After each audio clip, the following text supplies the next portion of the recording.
Establish those habits. You know, you want to measure yourself against the best. Quinnipiac clearly been one of the best teams in the country over almost a decade plus. It's going to be a hard, competitive weekend series. The culture that Rand has built down there, it's an amazing story.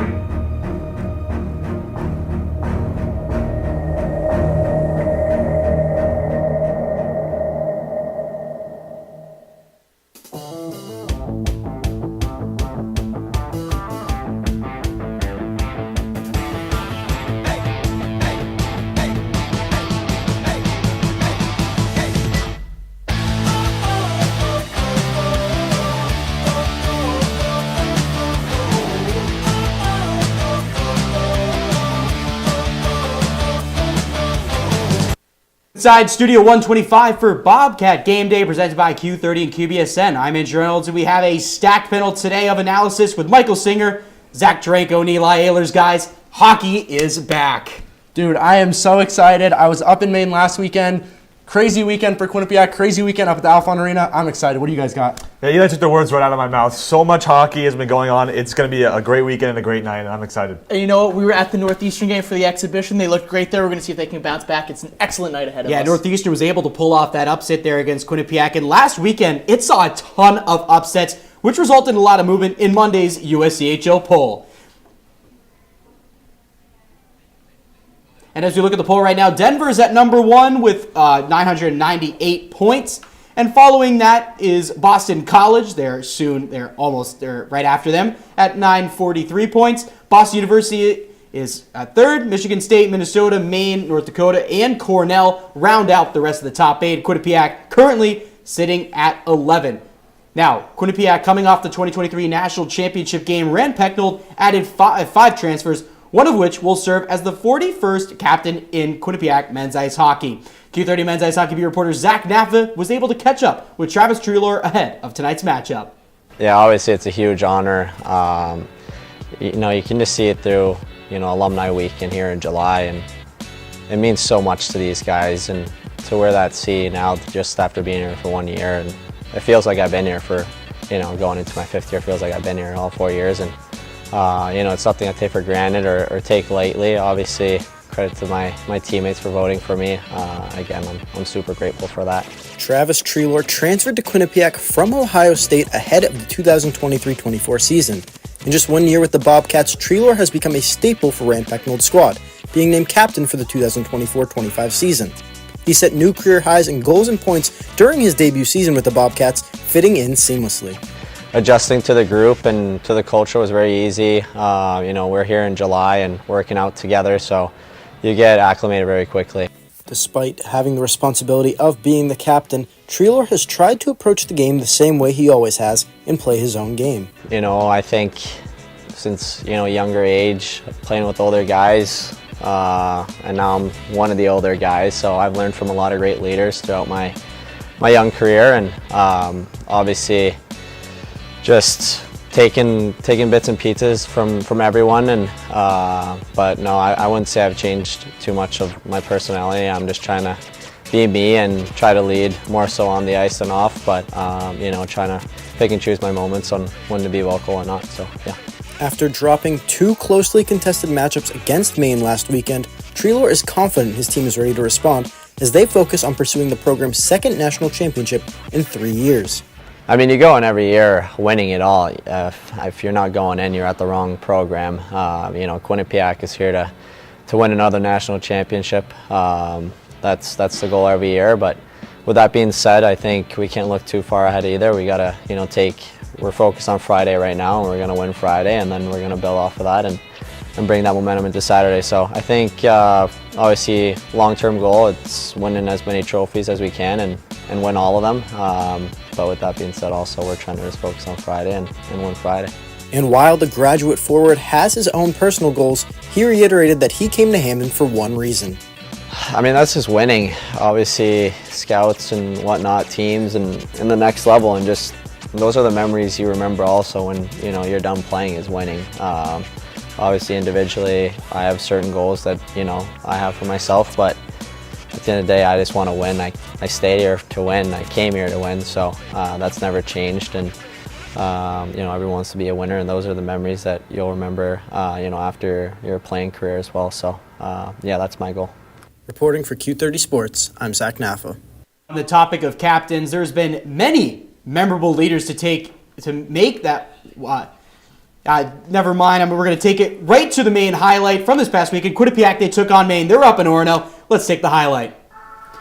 Number 7, Quinnipiac taking on number 9, Maine Black Bears in Orono, starting with game 1 on Friday. First-year netminder Dylan Silverstein gets his first collegiate start in a hostile Hockey East environment. Heading into the first period, Maine's Taylor McCarr sends a pass to Nolan Renwick, and he snipes that shot. What a beautiful shot by Nolan Renwick. Yeah, what a gorgeous shot by him. I mean, Dylan Silverstein, tough environment there.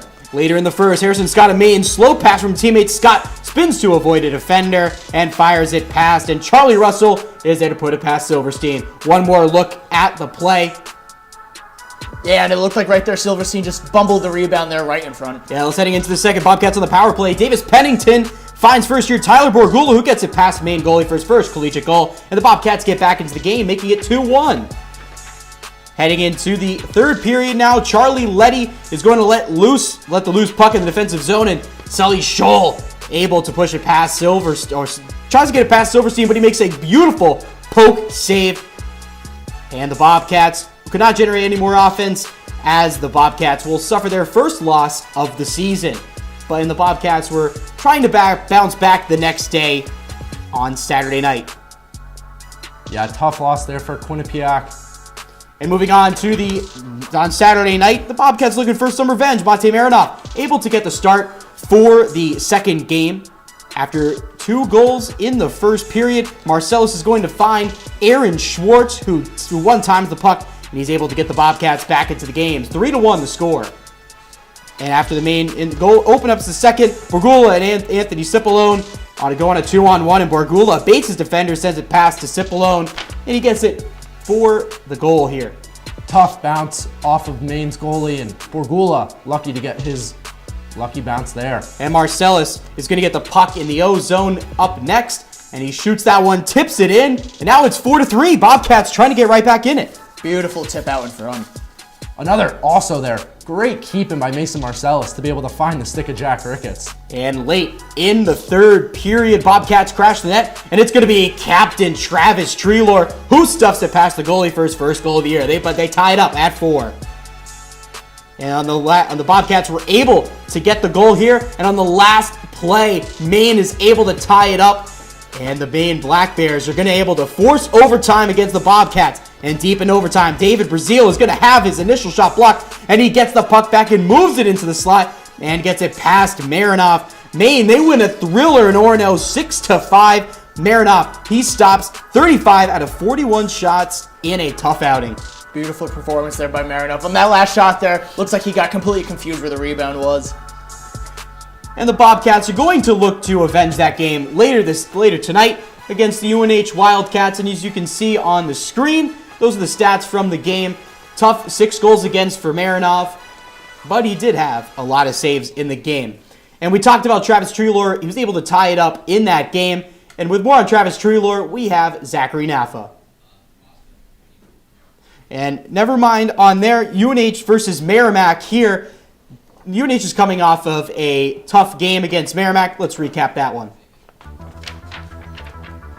Merrimack hosting New Hampshire in a Friday Night Hockey East match. This game would end in a 0-0 tie. Jared Whale in the pipes for UNH, the transfer from Alaska Anchorage, and he's secured his first shutout as a Wildcat. Freshman Keys is able to get his first start for the Warriors. We start in the shootout. Michael Cierta able to get a shot on goal, gets it saved. Nick Ring up next for the Wildcats, and what a move! But he beats Keys, but he can't beat the net. What a beautiful little shot right there, right off the post. Couldn't beat the goalie. And round 2, Ty Deneau tries it and shoots it right at the pads. And the next play, UNH had an opportunity to put the pressure on, but ain't able to connect. What a great save. And on to round, look at the fans, they're loving that mic. And Zach Bookman, his turn for the Warriors, gliding in from the right side, sneaks the puck through the 5-hole of Whale. What a goal. Just a little Nikita Kucherov right there, faking the shot right through the wickets there. And the pressure would be on for the Wildcats. Just one more look at that goal. loses the puck, but he able to get it right through the 5-hole, and the pressure's on for the Wildcats. They need a goal to continue, but Keys shuts the door on Josh Blair. Merrimack wins the ever-important shootout to get the 2 points in what could be a meaningful 2 points down the road in the Hockey East playoffs. Ryan Keys' first collegiate start ends in a shootout win and a Hockey East Defender of the Week award. What a great start for the Merrimack Warriors. And now it's time to take our first segment of the night from Zachary Naffa. He was able to talk to Travis Trulor, the captain of the Quinnipiac Bobcats.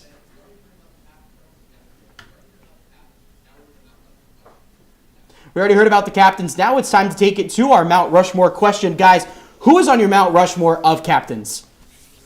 You know what? I first off, apologies to everyone at home. We're having a little bit of technical difficulties, but when it comes to the Mount Rushmore, my first one of the night has to be Zach Metza,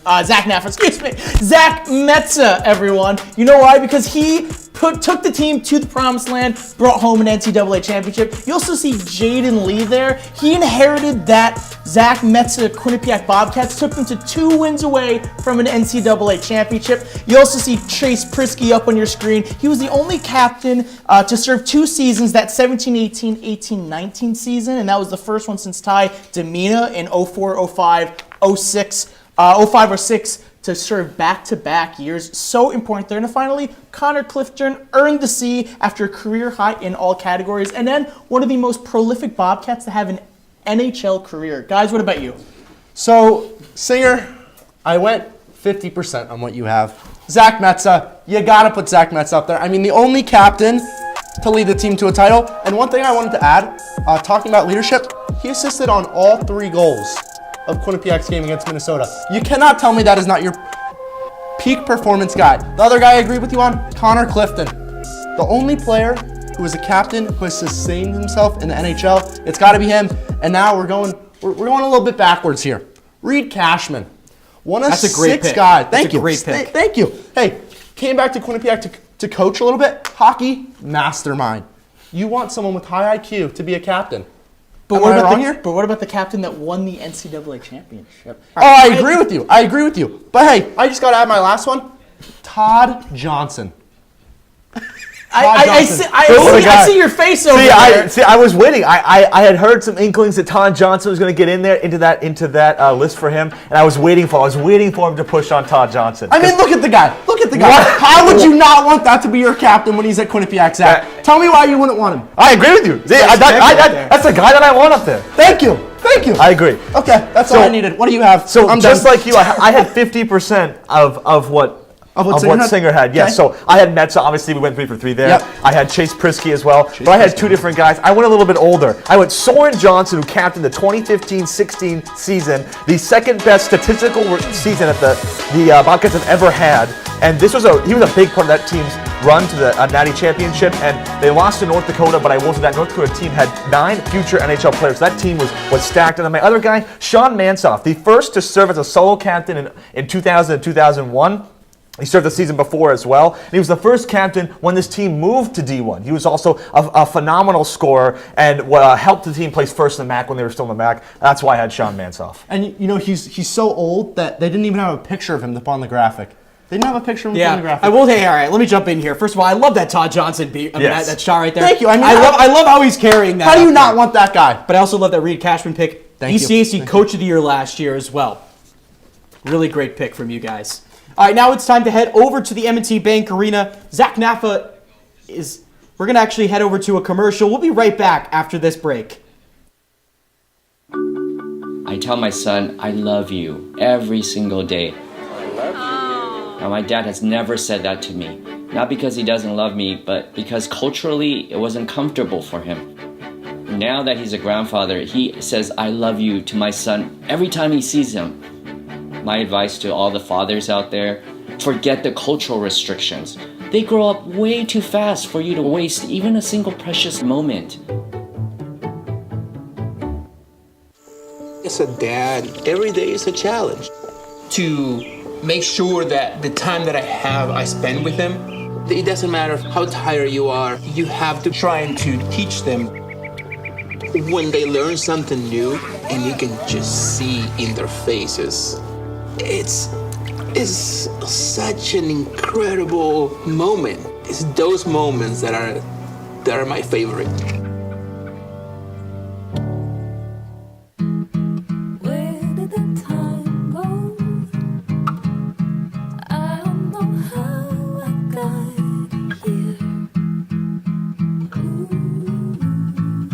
You've done the hard part. You quit smoking.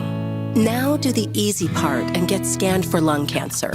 If you smoked, you may still be at risk, but early detection could save your life.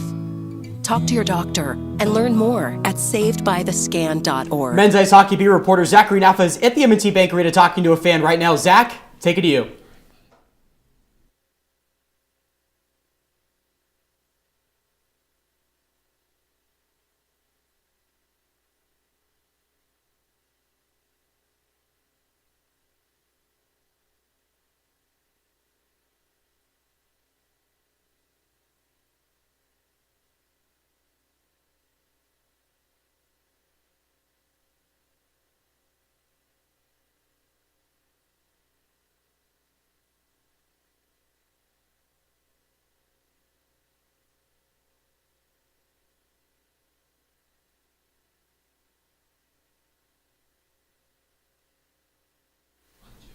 Thank you so much. I think we're having a little bit of technical difficulties, but Zach Naffa, speaking of Zach Naffa, he was able to talk to captain of the Quinnipiac men's ice hockey team, Travis Treloar. See what he had to say. The Quinnipiac men's ice hockey team will be hosting the UNH Wildcats for the first time in program history. These two teams do not have a historic rivalry as they played for the first time last year. This trip to Handon for the Wildcats includes a first time back for a senior defenseman. That defenseman is Jack Babbage. Babbage will be making a return to the M&T Bank Arena for the first time since the 2021-2022 season. When he was asked on his return in an interview on Wednesday, Babbage had this to say. I'm excited.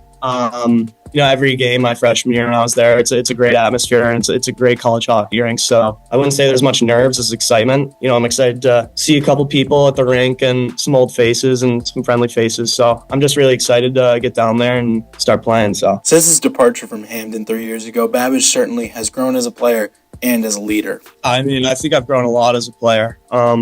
I think I've matured a lot as a player as well, just the style of game I play and simplifying things here and there, but I've definitely grown a lot. Babbage's development in his 3 years in Durham has certainly not gone unnoticed by head coach Mike Souza. Yeah, Jack's a guy that naturally joined us from Quinnipiac. He's a guy that came in and has found his way and really, I thought, came in and has gotten stronger, stayed all summer long. I think we're certainly seeing the benefits of that in his game so far early on. Obviously, it's only the end of October, but I've noticed the difference in his confidence because of his strength gains. And anytime a guy deals with some adversity like he has, he comes in and things didn't go. Wasn't like he transferred and things got easier. He got here and had to work his way into the lineup. Was in and out a little bit last year. And did a nice job for us the other night at Merrimack. And our expectation is that he's going to be in there down Hamden this weekend and hopefully continues to build off of what he's done so far this year. Souza, Babbage, and the rest of the Wildcats will be at the M&T Bank Arena for this weekend series. Reporting for Q30 Sports, I'm Zach Sokinger.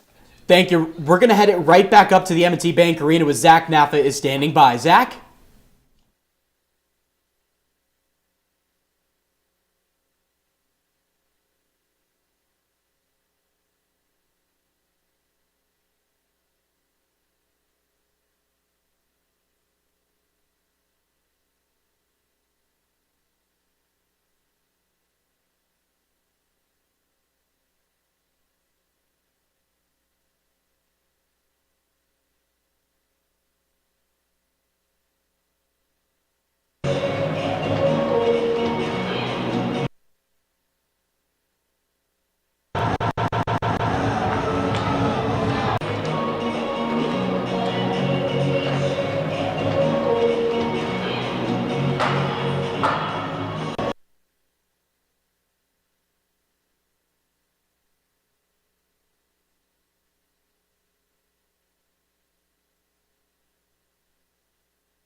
Thanks, Zach. We're going to head it right to our next question. which is how far will UNH go this year? Obviously, last year they had a successful year. They were able to get their first winning season in 10 years. Where do you guys think they'll end up at the end of the year? I want to start us off here. You guys may tell me I'm crazy. They are making it to the Garden. You guys can disagree with me. They are making it to the Garden. And I may be crazy here, but I got a player that I want to talk about. Ryan Conley. He was a first year last year. He had almost a point per game, and he's back for his sophomore year. He's an NHL draft pick. In my opinion, I think this guy, he's going to be the Colin Graff of UNH here. He is going to lead them to bigger and better things. Now, don't get me wrong. I think the Hockey East is a very hard conference, and I think it's hard to tell this early on. But in my opinion, I think this team will make it to the Garden. I think they're going to lose in the semifinals, but I think they will make it to the Garden. And Singer, you're laughing at me over there. I am laughing. I have to say, when it comes to that answer, I mean, the B-roll is still up on your screen. When it comes to that answer, I think that's so unbelievable because they're going to go slightly further where they were before. I don't think they're going to go all the way to the Garden, but I think a reason that they're going to go, a little better than where they were last year was Jared Whale. They have a goalie coming in from Anchorage, Alaska, who did okay, had some good numbers. He has some great numbers right now, but I don't know if they have that overall talent on their team just yet to go as far as you're saying. I think that maybe they'll go a little bit, like a little smidge, like that much maybe. Not this much? Not that much, like that Okay, much. got it. A couple more wins than last year, but definitely just slightly further. Nothing major though. So they're not going to the Garden, is what you're saying? I don't think so. See, I agree with Singer. I think that this team has potential. I think they have potential to be one of those teams that takes wins off of ranked teams when they had them in the season. But you look to last year, very inconsistent in that middle part of the season. That's winning true. a game, losing a game, winning a game, losing a game. They could not keep that streak up. I think they are primed for one playoff upset, maybe in Hockey East. I don't think I love the shout out to Ryan Conley, great player, and is going to be a big part of this team. I just don't think they're there yet. But as Reynolds mentioned, this team, didn't have a winning record for so many years, and last year they're starting to turn this around. But it takes more than 1 year to turn it around. I think maybe one upset win, but that's really all I have for UNH, even with the incoming Whale. And you already mentioned it before. They're in such a strong Hockey East. They are. beat you. They have BC, who went all the way to the championship game last year. And you have to include that BC's returning Gabe Rowe and Ryan Leonard. And then Maine. Exactly. And then Maine, absolutely. So you have those three teams, right, who are pretty much guaranteed to make the Garden. You have that one slot left. Is that going to be UNH? Is that going to be potentially a Merrimack team? Too. Northeastern as Looking well. good. There's so many good teams that are in Hockey East. Do you guys think that UNH is going to get that last spot, or is there like another team? In my opinion, they are. That's just me, right? I think me and Singer would disagree with your thought. I think we're on the same pathway, but I don't know about the middle. Well, our pathway is to head to a commercial, so we'll be right back after this break. Meet the scan, a simple procedure whose mission is to detect lung cancer early.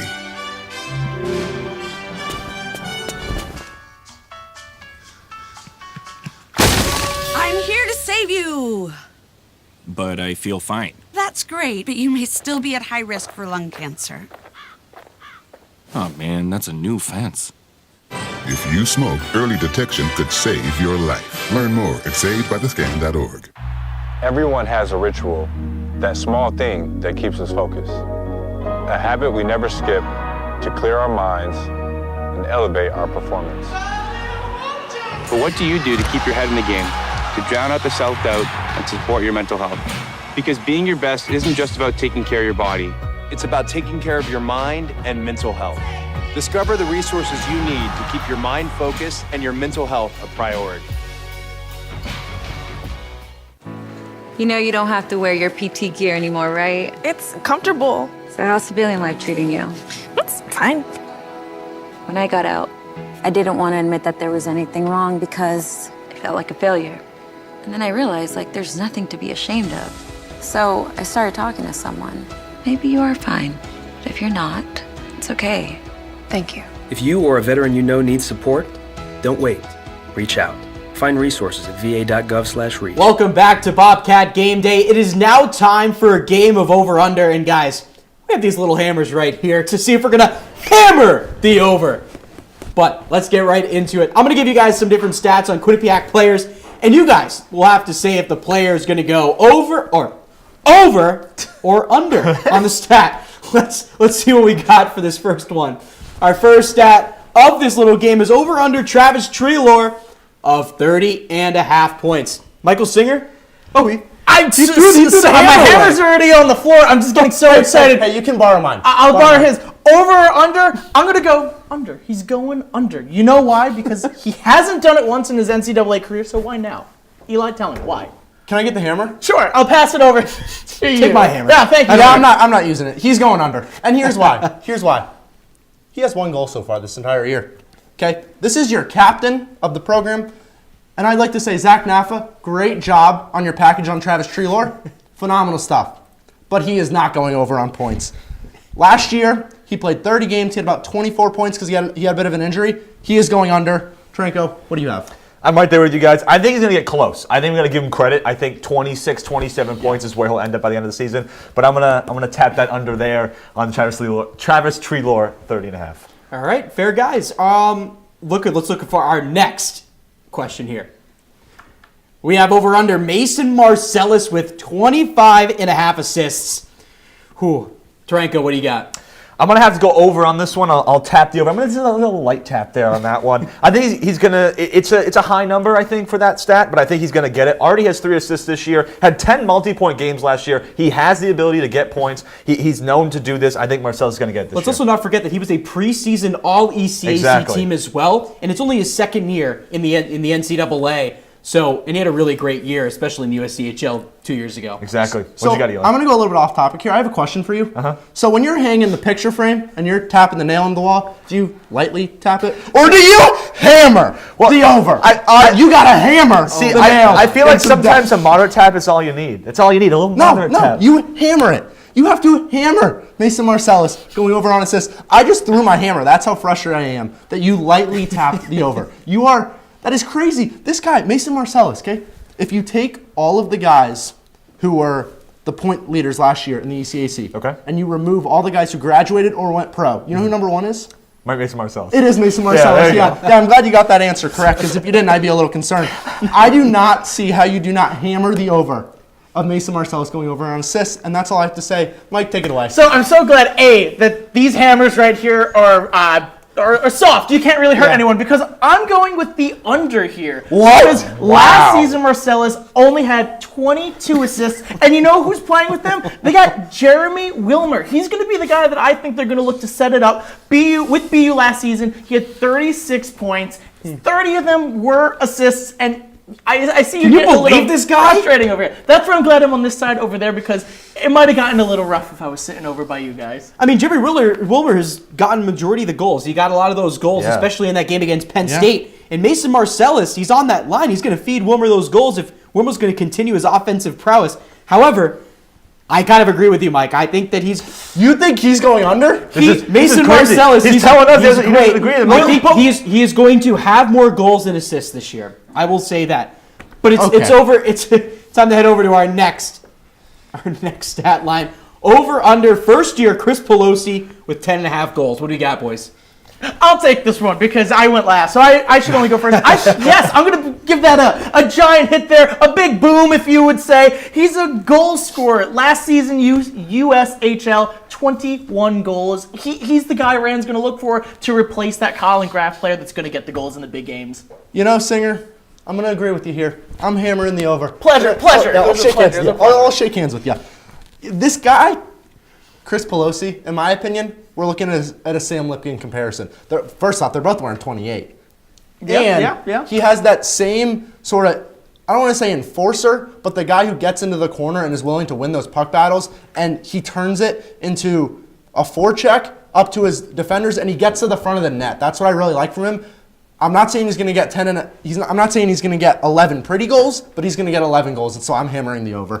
See, Eli, I know you're not going to like this for me. I know you don't like this. I did it for Marcellus. I'm going to lightly tap this for Pelosi. You don't lightly tap a hammer, Zach. I'm moderately tapping that hammer. I think 11, for looking at this based solely on the line, I think 11 is not a very high number for him. I think he can get there. I just don't know what his role is going to be towards the end of the season. If he's going to be the guy they expect to get goals, or if he's going to be a guy that might take a little step back. I think he might get close to it. I think it'll go over, but again, that little moderate tap for you there. A little moderate tap. Hey, Bruins third round draft picks. Bruins guys. Yeah. And Bruins guys. Okay, Captain. He is unfortunately a Capitals fan, but what do you mean unfortunately? It's okay. It's okay. We do have to move on. Unfortunately, talk about your bad Capitals. Going to the next stat line. And we got right now, for the next stat line, we got over under Quinnipiac shutout 6.5.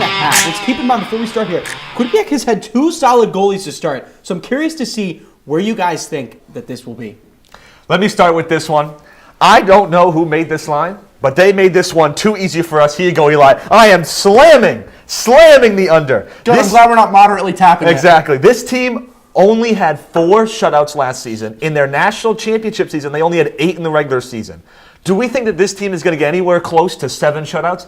Absolutely not. The goaltending, I know you said that. I think individually they have great performances. This goaltending situation and defense is not solid enough for them to have 7 shutouts. I just don't think it's going to happen at all. You know, I'm glad we're agreeing. You know, I agreed with Mike last time. I'm going to agree with you. I'll shake your hand on this There one. we go. Thank you. There we go. I am slamming the under. I agree with you. That line, 6.5, they're going way under. Way under. And the reason why I bring this up, I think the goaltending, we heard it, Dylan Silverstein, he is going to be starting this game. I don't think Dylan Silverstein is going to be the reason why he doesn't rack up those shutouts. I think it's going to be the defense. They only have 2 players that are steady returners in Cooper Moore and Davis Pennington. And those 2 guys struggled last weekend, and they have 4 guys who are new, whether that be transfers or first years. I just don't think this defensive core is strong enough to where they were last year in the national championship run. So I'm slamming the under on that one. As a goalie, I'm going to put this out there first. As a goalie, I think absolutely they're going to hit that. Because you know what? Gosh. Who's the goaltending coach? Who's their goaltending coach? Tell me. Mike Eddy. Thank you. Exactly. He did wonders. Yeah. I don't think Did you know Mike Eddy? I think we should focus on what your line was. You know what? That's all we Because should he focus did on. wonders with Peretz. He did wonders with Duplessis. This same X factor on that team is going to be helping out Silverstein and Marinov. I think absolutely no question about it. Over 6.5. Over 6.5. You know, I do before we do, we're going to go to commercial in a sec, but I do want to apologize. I did work with the producing staff for the show to make this line, and I know you called out the line. I apologize. That was partially my doing. So 6.5 was a little bit low. However, partially was because we didn't know how good the goaltending would be this year. That's I fair. think that was a fair point. I can respect that. However, it is time to head over to our last commercial break of the evening. We'll be right back. When I was in foster care, I never knew when I would have to move. So I always had my suitcase ready to go. Then one day I was adopted. My new parents opened their hearts and home to me. My parents cook my favorite breakfast for me every morning. My parents take me on trips I never thought I would go on. They gave me a home and an even better reason to use that suitcase. My parents aren't perfect, but they're perfect for me. I debate all day. It's what I do. But there are some things that are undebatable, like your mental health. I was in a dark place when my brother passed away in a car accident. I was depressed in ways I never imagined. I reached out, and my sisters came, my pastor, my therapist. They helped me get through it. I found that the more I spoke up, the healthier my mind became. When you love your mind, you can go so much further.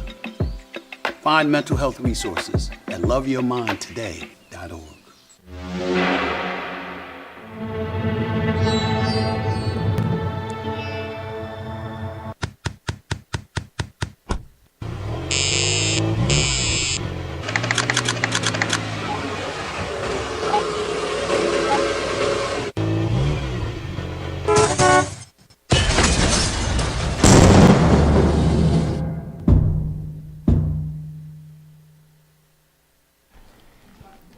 Welcome back to Bobcat Game Day. It is now time to test our knowledge on the Hockey East. A picture of a Hockey East player will come on the screen, and the guys will have to guess what team they play for. Boys, are you ready? I absolutely am. I don't know if you're going to be able to handle this one because you couldn't even get the Quinnipiac. Yeah, you couldn't even goaltender. figure out what the coaches are. That's just a blip in where we're at right now. I'm ready. I am All right, so ready. I guess I'm as ready as I can Tarenko, be. you're up first. Who is this player and what do they play for? I believe this player plays for Providence. Mick Frechette. What team does Mick Frechette play for? It is It is. Who does he play for? Oh, by the way, that player was in the highlight, by the way, for the UNH highlight. I want you to know this. We planned for this. We were like, all right, we're going to test Tarenko. And, of course, you were paying attention to the highlight, Mr. Tarenko. So when you pay attention to highlights, you're going to get these. That's fair. Michael Singer, you're up next. I am ready to go. Let's do this. Alrighty. Matt Caddo. Who does he play for? This is a good question. I think he plays for Vermont. Vermont. Is it Vermont? Give me Vermont!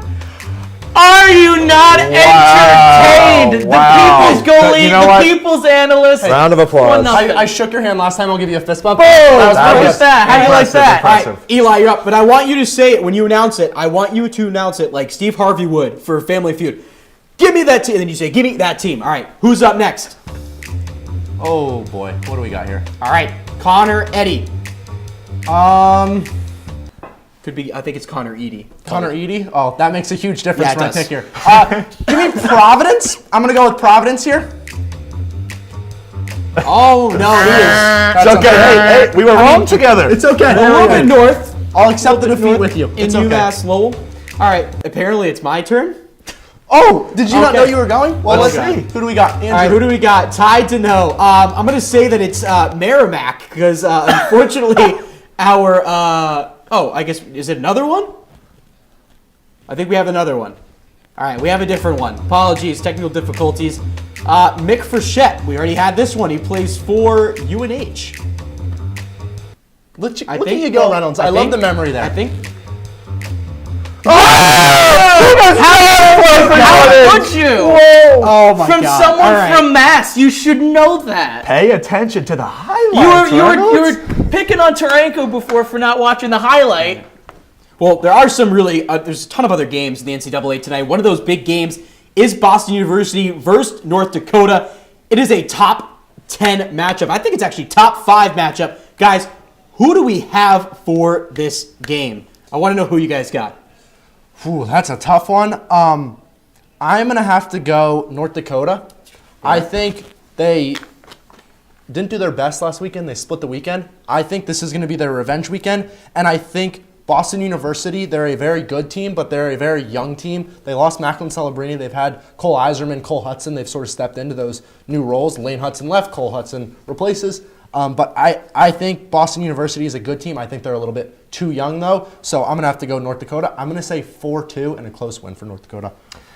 I disagree. I think this is where we see those BU youngsters step up. I think Iserman and Hudson have great games tonight, and I think we see a Matthew Caron, a master class here for BU. I think that, like you mentioned, it's going to be a test for those youngsters. Those guys have not gotten the sort of experience yet that they need, I think, to be sure that they're going to win this game. But I just think that BU is ready. I think they're going to win tonight. It's going to be close, though. Very, very close. Absolutely, almost word for word agree with what you said. I mean, Andrew, Perfect. we were there last year when Quinnipiac and BU played, and Matthew Caron absolutely standing on his head. I think he's going to be able to take down North Dakota, especially with all those alumni that played for North Dakota, a lot of NHL guys, but I think BU has their number. Gotcha. I disagree with you guys. North Dakota is going to be taking this game thanks, tonight. Andrew. Wow. Thanks, Andrew. The I reason appreciate why it. is because if you've ever been to that rink, I mean, that place it's the most electric place in It college is. hockey. It's almost like you're going to, it's like you're playing that stadium pulse on College Football 25. Of course. It's like the number one there. We're past the red zone. Exactly. I mean, let's be honest here. Those North Dakota fans, if the University of Minnesota's in the Frozen Four, you know what those North Dakota fans are doing? They're going to the Frozen Four to root against Minnesota. That's how crazy their They're fans getting are. on the bus, and they're North gonna be in Dakota's that game. fans are going to be the reason why they win this game tonight. And the next game tonight is Omaha versus Minnesota State. We got the Battle of the Mavericks tonight. Guys, who do you got? Mike, take it away.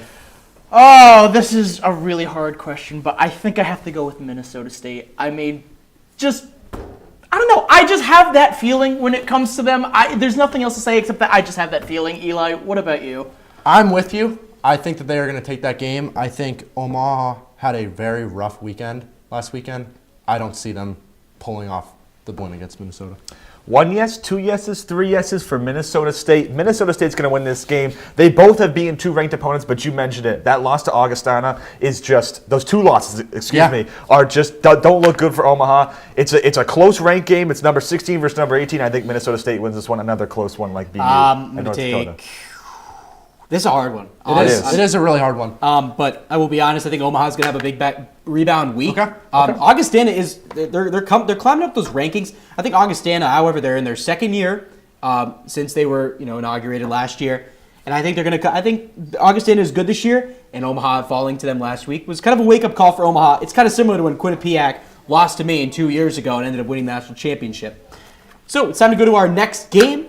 Who do you guys got for Penn State versus St. Lawrence, I believe it is. I'll take this one away, and I'm going to go with Penn State.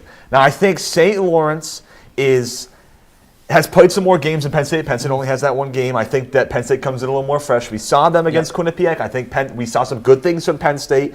I don't know if you agree with this. I don't think we thought Penn State was going to come in and take on the Bobcats and really give them a challenge, but they did. They really did, especially in that third period. So I think that Penn State is going to take this game over St. Lawrence and show a little bit of dominance there on the offense. No, I agree. I think Penn State, that third period for them against Quinnipiac, really showed what they have. Mm-hmm. And the other thing, it goes back to that home ice advantage. Pagula Arena is not an easy arena to go to. Big Ten team in Penn State, I don't think St. Lawrence has it in them. What do you got? That's going to be 3 for Penn State. I mean, as you pointed out before, we didn't think that they were going to give Quinnipiac a run for their money, and they ended up especially in that third period. So I think that game is all Penn State. And while St. Lawrence last year, they did make the ECAC final, and they had Ben Cross in it, right? You have Ben Cross. You don't have him this year. However, you got there's still a lot of talent on the St. Lawrence team. I got to give them credit for that. However, Penn State will be winning this game. All right. And we got Penn's. One more time. What's the next game? St. Lawrence, Penn State. We just talked about that game. Talk a little bit more. Yeah, I mean, I think for Penn State, they're a very iffy team. You know, those first 2 periods against Quinnipiac, they struggled. And you could tell Quinnipiac's offensive system of, playing that tough defense, turning it into offense, really paid off, and I think Penn State struggled with that. But like I mentioned, that third period for Penn State, they dominated Quinnipiac. And Rand Pecknold said in the postgame press conference that he was speechless. And how often do you find Rand Pecknold being speechless? I mean, absolutely. But speechless in that main game that we're going to now. I mean, what's your thoughts on that? Maine Northeastern. Maine Northeastern's a big game. Quinnipiac obviously lost to Maine last weekend. Got swept by them. One game in overtime. They're both 1-goal games. I'm going to have to go with Northeastern with the upset here. Really? Maine has not won a game at Northeastern in over a decade. Playing in that What? arena, That is a crazy stat. It is, and playing in Northeastern is tough. I mean, they won a couple of huge games against Boston University last year that no one expected them to win. I think Northeastern beats Maine. Really? I think Maine's going to take this one.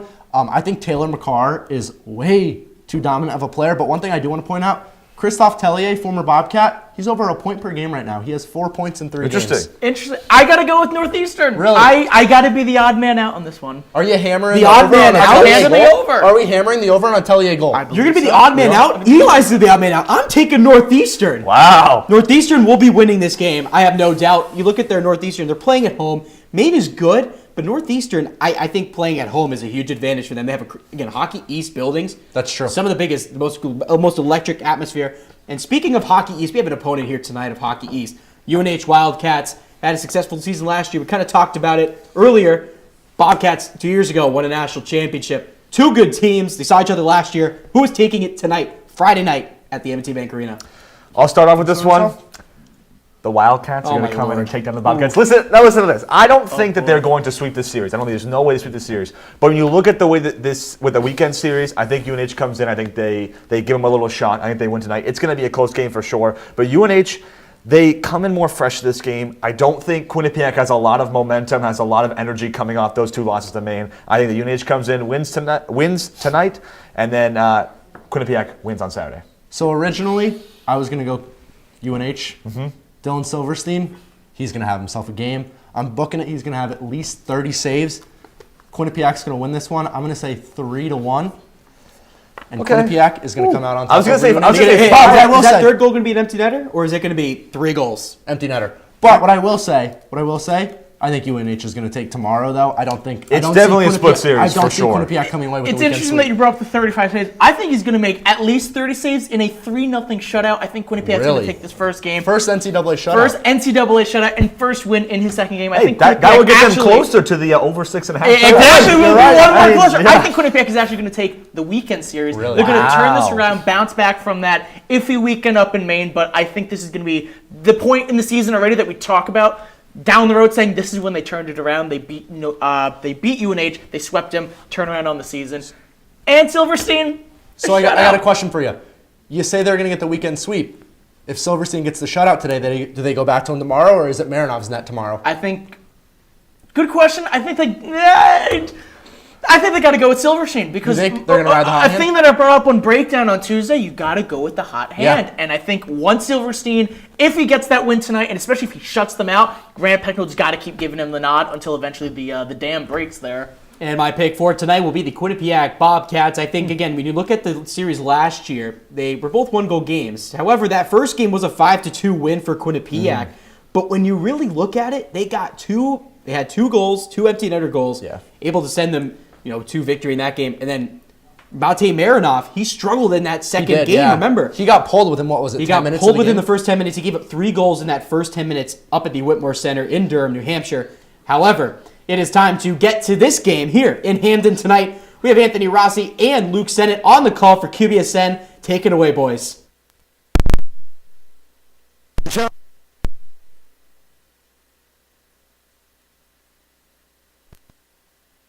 Listeners today for a men's ice hockey matchup in the NCAA between the UNH Wildcats and the Quinnipiac Bobcats. My name is Anthony Rossi alongside my broadcast partner Luke Sennett, high above ice level at M&T Bank Arena.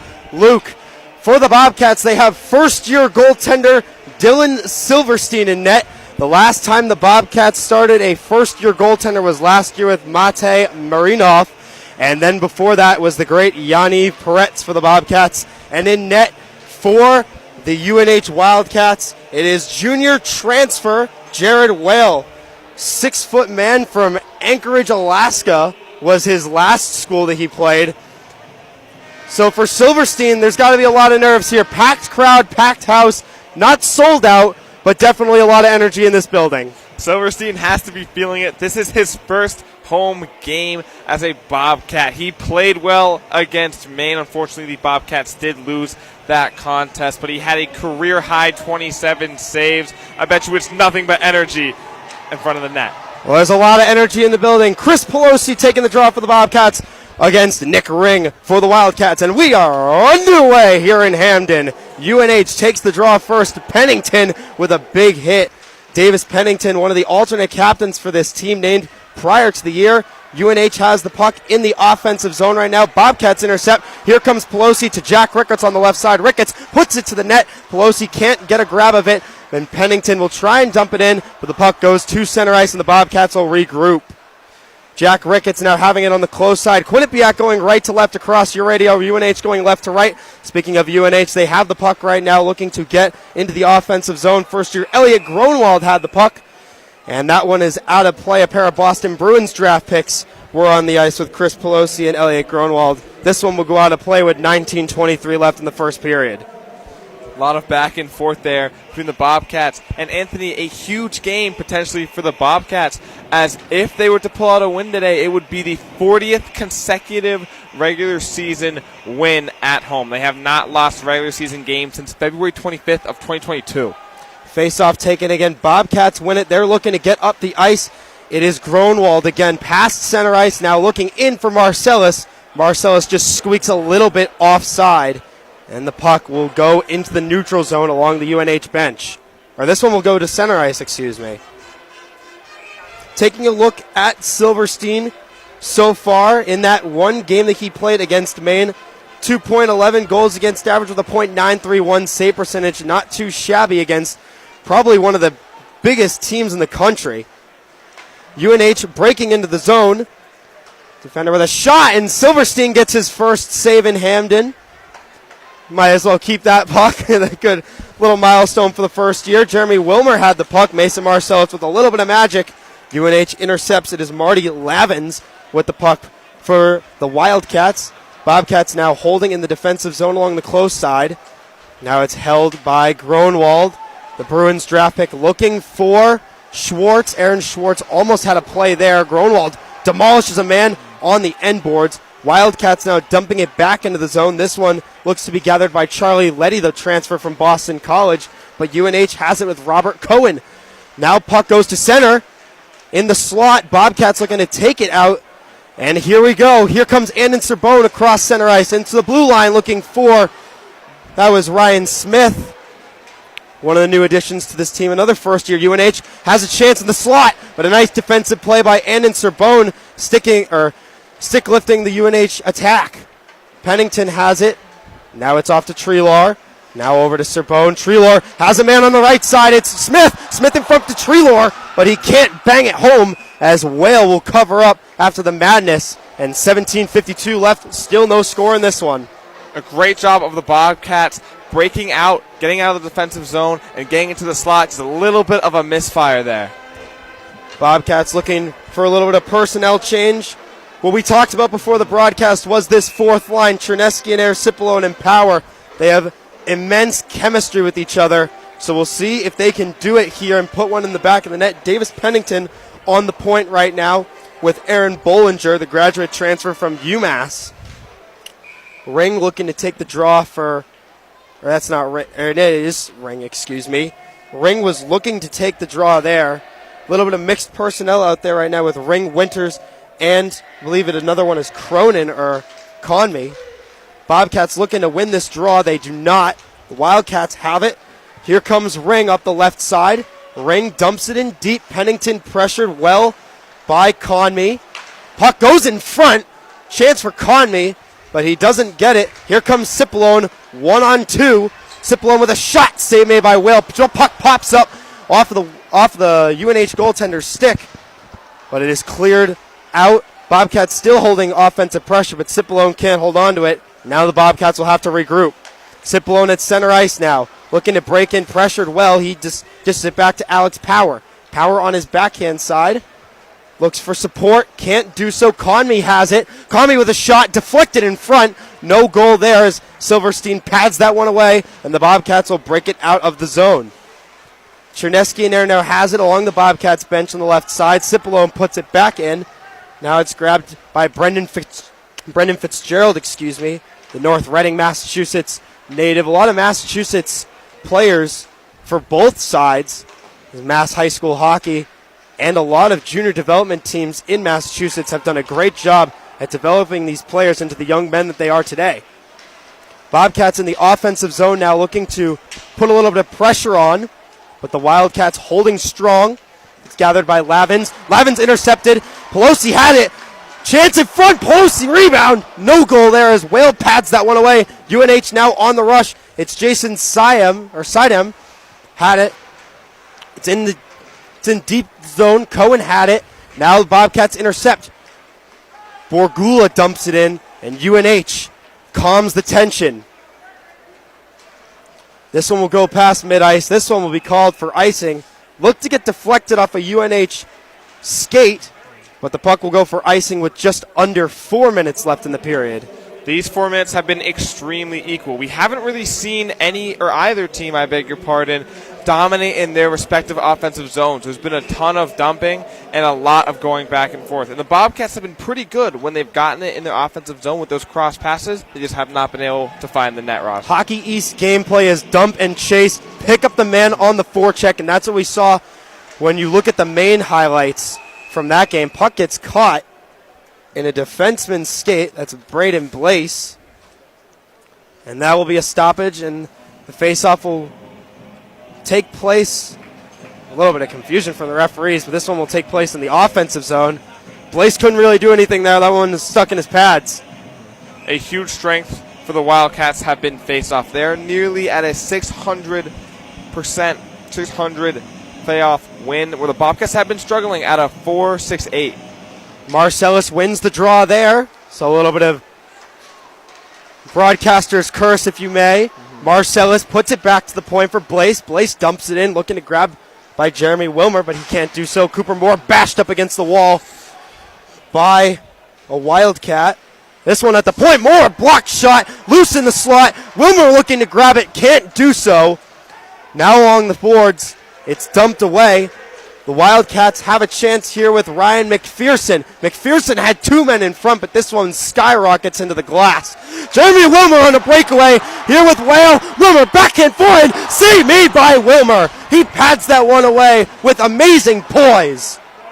Marcellus looking for a chance. This one will go all the way down. A great save from Jared Whale, Luke.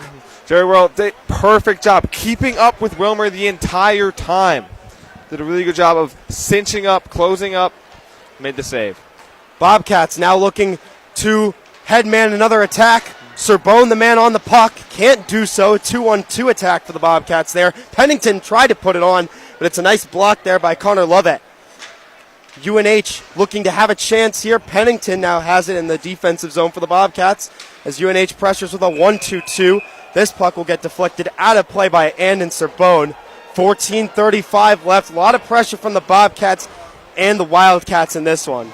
We can see Wilmer wants to be extremely aggressive, Anthony, and I don't blame him. Over the last 3 games, he already has himself 3 points, 2 goals, and 1 assist. And a huge thing for the Bobcats is going to be able, can we get the forwards rolling and get the puck in the net? Well, here you go. Chernesky and Air had a chance there. A lot of mixed lines for Rand Pecknold's squad.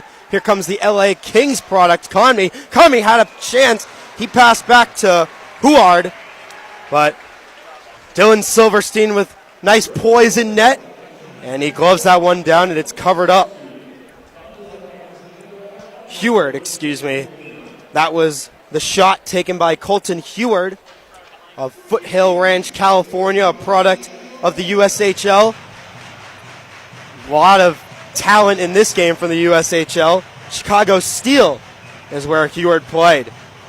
Ricketts on the draw against Nick Ring for UNH. Ricketts, the Holy Cross transfer, was a captain last year. Very successful season with the Crusaders. Bollinger had a successful season with the Minutemen, and he dumps this one out to center ice. Conmee puts it through. Chernesky and Conmee with a shot. Patted away by Silverstein. This one goes behind the net now. UNH looking dangerous here. Conmee had it, pressured by Gronwald. Couple of draft picks going at it. Jack Ricketts now has it past center ice, puts a puck way through the uprights. That's a field goal in football, but it's not 3 points in hockey. Sailing over Whale. Pennington has it, looking to go D-to-D for Benoit. Now it's Wilmer on the left side. Big hit there from Luke Reed. Wilmer had it. Now it's grabbed by Ring. Ring elects to go behind the net. No stick for Fitzgerald. Fitzgerald tried to grab it with his skate. This one's a breakaway almost, but a good speed play by Nate Benoit to make the play there. Dylan Silverstein gets snowed by Conmee. That could be a penalty. Silverstein is very irate after that one. Pleading his case to the refs there, dusting himself off. Conmee was going towards the puck that was lifted into the zone by his teammate. Silverstein had it, and he got a nice little taste of winter before it actually came here in Hamden with a nice snow shower. Nobody should really be touching any goaltender. Whether it's snow, whether it's a hand, nobody should be doing that. And that's on the defense of both sides to get in there and defend their goaltender. Marty Lavins taking the draw for UNH with Travis Treelor on the other end for Quinnipiac. This one's lofted into the UNH defensive zone. Pressure by Smith for the Bobcats. Going D-to-D. Jack Babich, the old Bobcat, was here in Hamden his first year, but has played at UNH since. Treelor had a chance at center ice to have it. He had it now on his backhand, now off to Serbone. Serbone looking for Smith, can't do so. UNH now with a break. This is Sedum. Sedum hits a Bobcat along the end boards. That looked to be Bollinger. But now UNH in the defensive zone. A lot of regrouping, dump and chase like I mentioned. That's a lot of hockey's play. Here comes a 2-on-1 for UNH. This one's offside. And there's another thing you don't want to see, a shot after a whistle. As immediately Charlie Letty takes exception to that and will not have another player on the Wildcats near his goaltender with 12:27 left in this game. Or in this period, excuse me.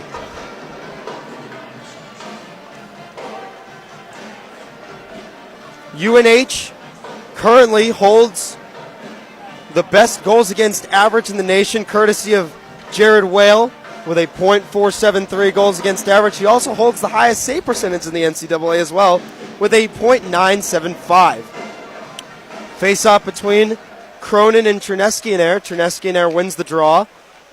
Pennington had it. Now chips it over to Cipollone. UNH looking to break out. A lot of neutral zone play from both sides. Wildcats have it. Here comes a play for J.P. Turner. And again, the Wildcats just cannot avoid this offside past the Bobcats' blue line. A lot of nerves maybe for the Wildcats, not sort of settling in as we've seen 3 offsides calls already. Getting that third line out, minus McPherson. Winters on for him. Or excuse me, that's C. Leclerc. Leclerc had 2 goals against the Bobcats last year and an assist, which won him Hockey East Forward of the Week after that weekend against the Bobcats last year. Only the 3rd ever meeting between these two programs, last year being the first 2 ever between the Hockey East Wildcats and the ECAC Bobcats. This one looked to go offside, but referees decided no. Gronwald now has it in the defensive zone for Quinnipiac.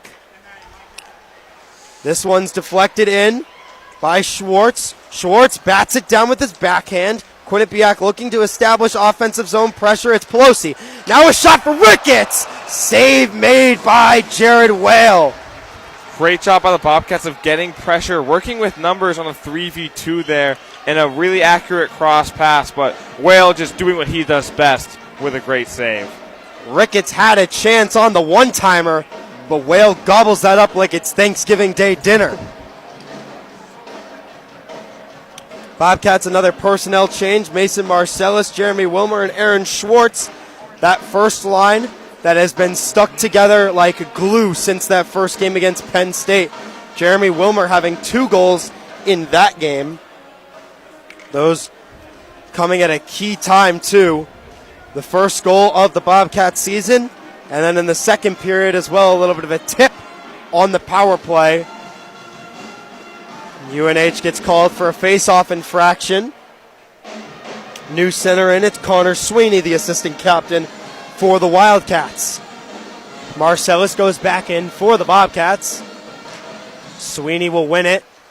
UNH now dumping it into their own bench. In the NHL, that would be a penalty for delay of game, but not here. As another face-off will head into a UNH defensive zone, the Bobcats offensive zone with 11:37 left in this game, or in this period, excuse me.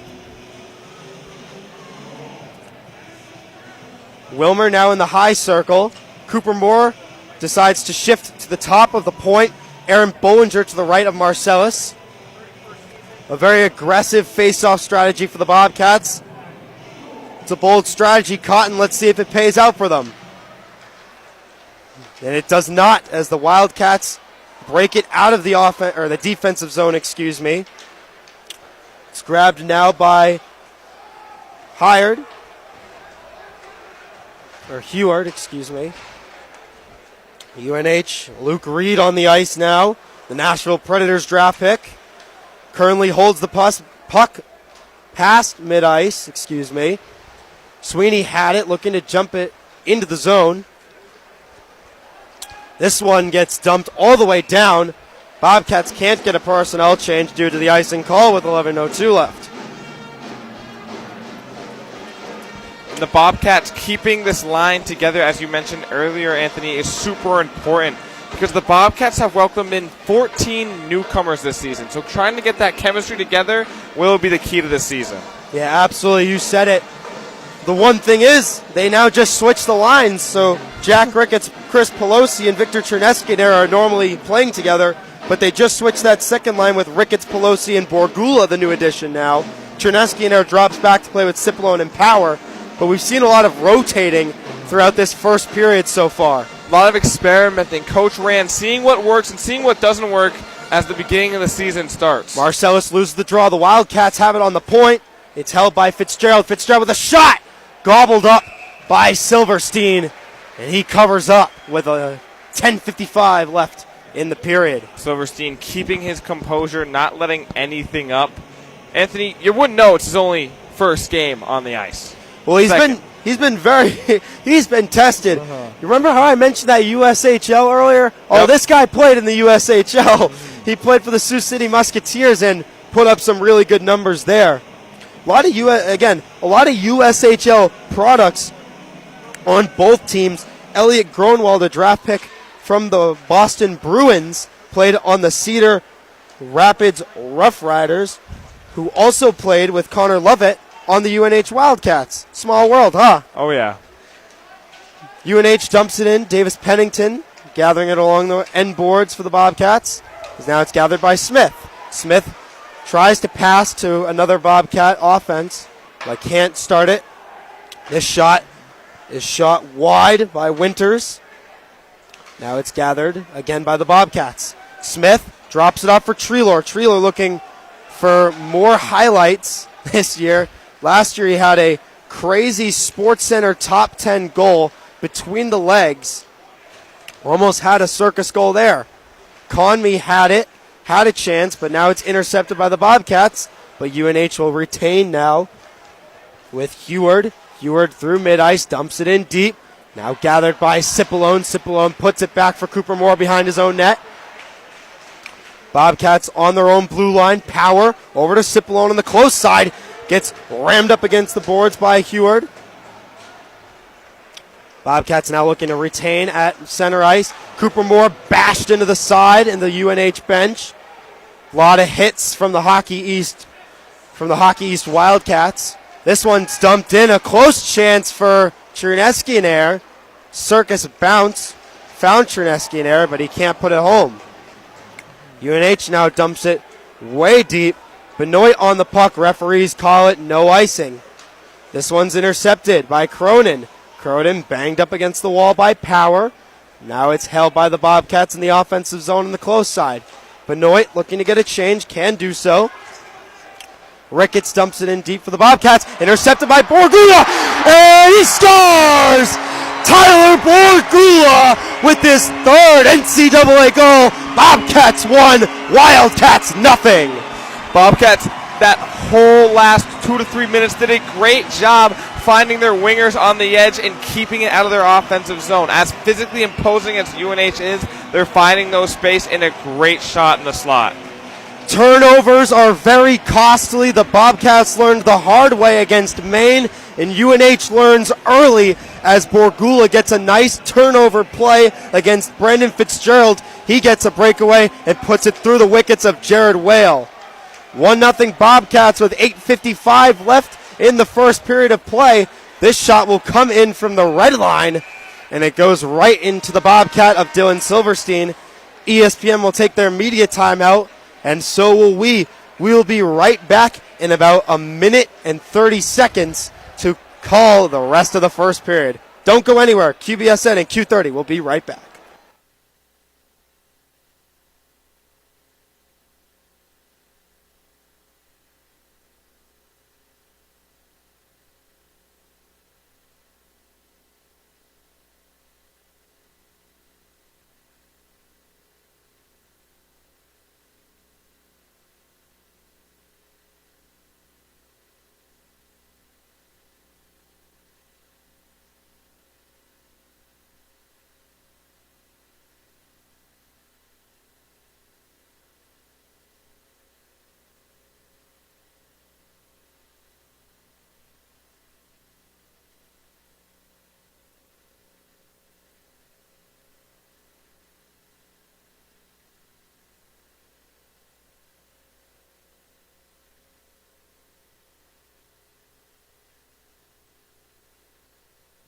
Welcome back to QBSN here at M&T Bank Arena. Bobcats and Wildcats. If you're just joining us, my name is Anthony Rossi alongside Luke Sennett. Bobcats just put one in the back of the net. Tyler Borgula on a breakaway chance on a nice turnover play for the Bobcats. Puts it behind Jared Whale for a 1-0 Bobcats lead. Bobcats now have it in the defensive zone. Aaron Schwartz over to Jeremy Wilmer. Wilmer on the far side looking for Pelosi. Can't find him. Wilmer has it on the left side. Here's Pelosi at center ice. A little bit of a circus play. Bangs off a defender. This one goes deep in UNH's zone, gathered by Luke Reed. Reed has it behind the net for Fitzgerald. The costly turnover that led to the Borgula goal. Silverstein puts it behind the net as he came out of his crease. Here comes Borgula. Borgula off the left side to Wilmer. Wilmer loses it in his feet but dumps it deep into the zone. Wilmer with heavy experience against Hockey East talent, playing at BU for a couple of seasons. This one goes D to D. Pennington had it over to Bollinger. Bollinger loses it, and it goes to Marcellus. Marcellus at center ice. Borgula dumps it into the zone, but it's now gathered by Bollinger in the defensive zone of the Bobcats. Here comes Pennington. Pennington up the left wall to Ricketts. Ricketts over to Bollinger. Bollinger breaks in on his forehand. He's tripped up. Here comes a power play for the Bobcats as Silverstein heads to the bench. Whistle will blow with 7:27 left, and the Bobcats will head to their first power play of the night. Penalties has been a huge dagger for the Wildcats, I beg your pardon. Anthony, they already have 31 penalty minutes in just 2 games. And a huge thing for this game is, can they stay out of the box and keep their guys on the ice? Absolutely. They currently average the 6th most penalty minutes per game. But the plus side to all of that, though, is the fact that UNH has not let up a power play goal this season as they dump it into the defensive zones. Dylan Silverstein comes out of his crease behind the net, and the Bobcats will look to get this umbrella formation power play going. Mason Marcellus breaks into the zone, has a shot, deflects off a UNH defender. It'll go to the point now for Wilmer. Wilmer looking for a chance. Now it's off to Marcellus. He's got a man in front. Had it. Went off a UNH stick, so Sorbonne would not have gotten credit. This one deflects off a Bobcats defender. Marcellus misplays it. Here comes Ryan Conmee. Conmee with a shot. Big save by Silverstein. Big poise for a young man. Bobcats turn it into offense. Wilmer shot. He scores! Jeremy Wilmer. Wilmer, like we mentioned at the start of the broadcast, he's been on a roll. That's one of their best offensive guys, and he gets it done off of an amazing save from Silverstein. And just brought it right back up on the offensive zone. Bobcats lead 2-0. Holy shnikes! What a save by Dylan Silverstein, turning defense into offense. Bobcats are up 2-0 with 6:40 left in the first period. And their last 3 games, Bobcats have had a 20% on their power play opportunities, and they show their strength there. That's the first goal that the UNH penalty kill has led up this season. Broadcasters jinx, what can I say? Bobcats up 2-0 now with 6:40 left. The Holy Shnikes line to John Butchiegrass. He invented that one. But UNH now holds it in their defensive zone. It's held by Luke Reed. Reed dumps it into the zone. Bobcats now have in the defensive zone. Held by Charlie Letty. Anthony Cipollone over to Trineski and Arrow, over to Cooper Moore. Off the left wing to Power. Power shot. Sticked away by Whale. This one's grabbed by Moore. Dumps it in deep looking for Cipollone. Can't grab a hold of it. Now it's held by Cipollone at center ice. Cipollone breaks in past 3 Wildcats. Can't do nothing about that. Tipped into the zone by Letty. Letty's behind the net now. Trineski and Air along the sidewall. Bobcats now having it. And going point to point. Grunwald's shot taken by Letty. But nothing doing there as Whale will pad that one away. Wildcats looking for a change here. They can't do so. Bobcats still holding pressure. Ricketts banged up against the wall hard. And this one will go offside. A little bit of extracurriculars after the play. But with 5:17 left, Bobcats still hold a 2-0 lead. We've been seeing that a lot from the Wildcats. A little extra shove, a little extra push there. UNH intends to play a really physical game. Bobcats and Wildcats get personnel changes on both sides. Travis Treelor taking the draw for the Bobcats against Robert Cronin for the Wildcats. This one's in the defensive zone of the Wildcats as Heward had a man wide, had Gagne, but Gagne can't get it past the Bobcats line. Gronwald has it in the defensive zone, deflected by Serbone, and the Bobcats will go back on the power play as it is Morgan Winters, or excuse me, not Morgan Winters, that is Heward in the box for an elbowing call with just under 5 minutes left in the period. And Wildcats, keeping with the trend of the last two games, now have themselves 33 penalty minutes going on 35. See if the Bobcats can capitalize on this. Taking a look at the personnel, Treelor, Serbone, Schwartz, Wilmer, and Marcellus. The Bobcats are out there for this power play. Serbone taking the draw for QU. Serbone can't win it by that mighty face-off team of the Wildcats. Schwartz sends it up to the point for Marcellus. Schwartz gets it back. Puck trapped along the wall. Serbone has it, finds Treelor, has a man in front, gets lost in Wilmer's feet looking for his second of the night.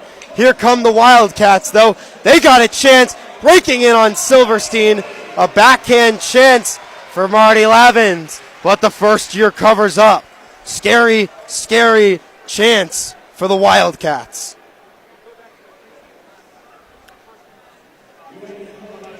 Personnel change again for QU. Pelosi, Ricketts, and Borgula out there. Cooper Moore hops onto the ice with Pennington on the D. Quinnipiac will have the face-off in the defensive zone with 1:32 left on the Heward penalty.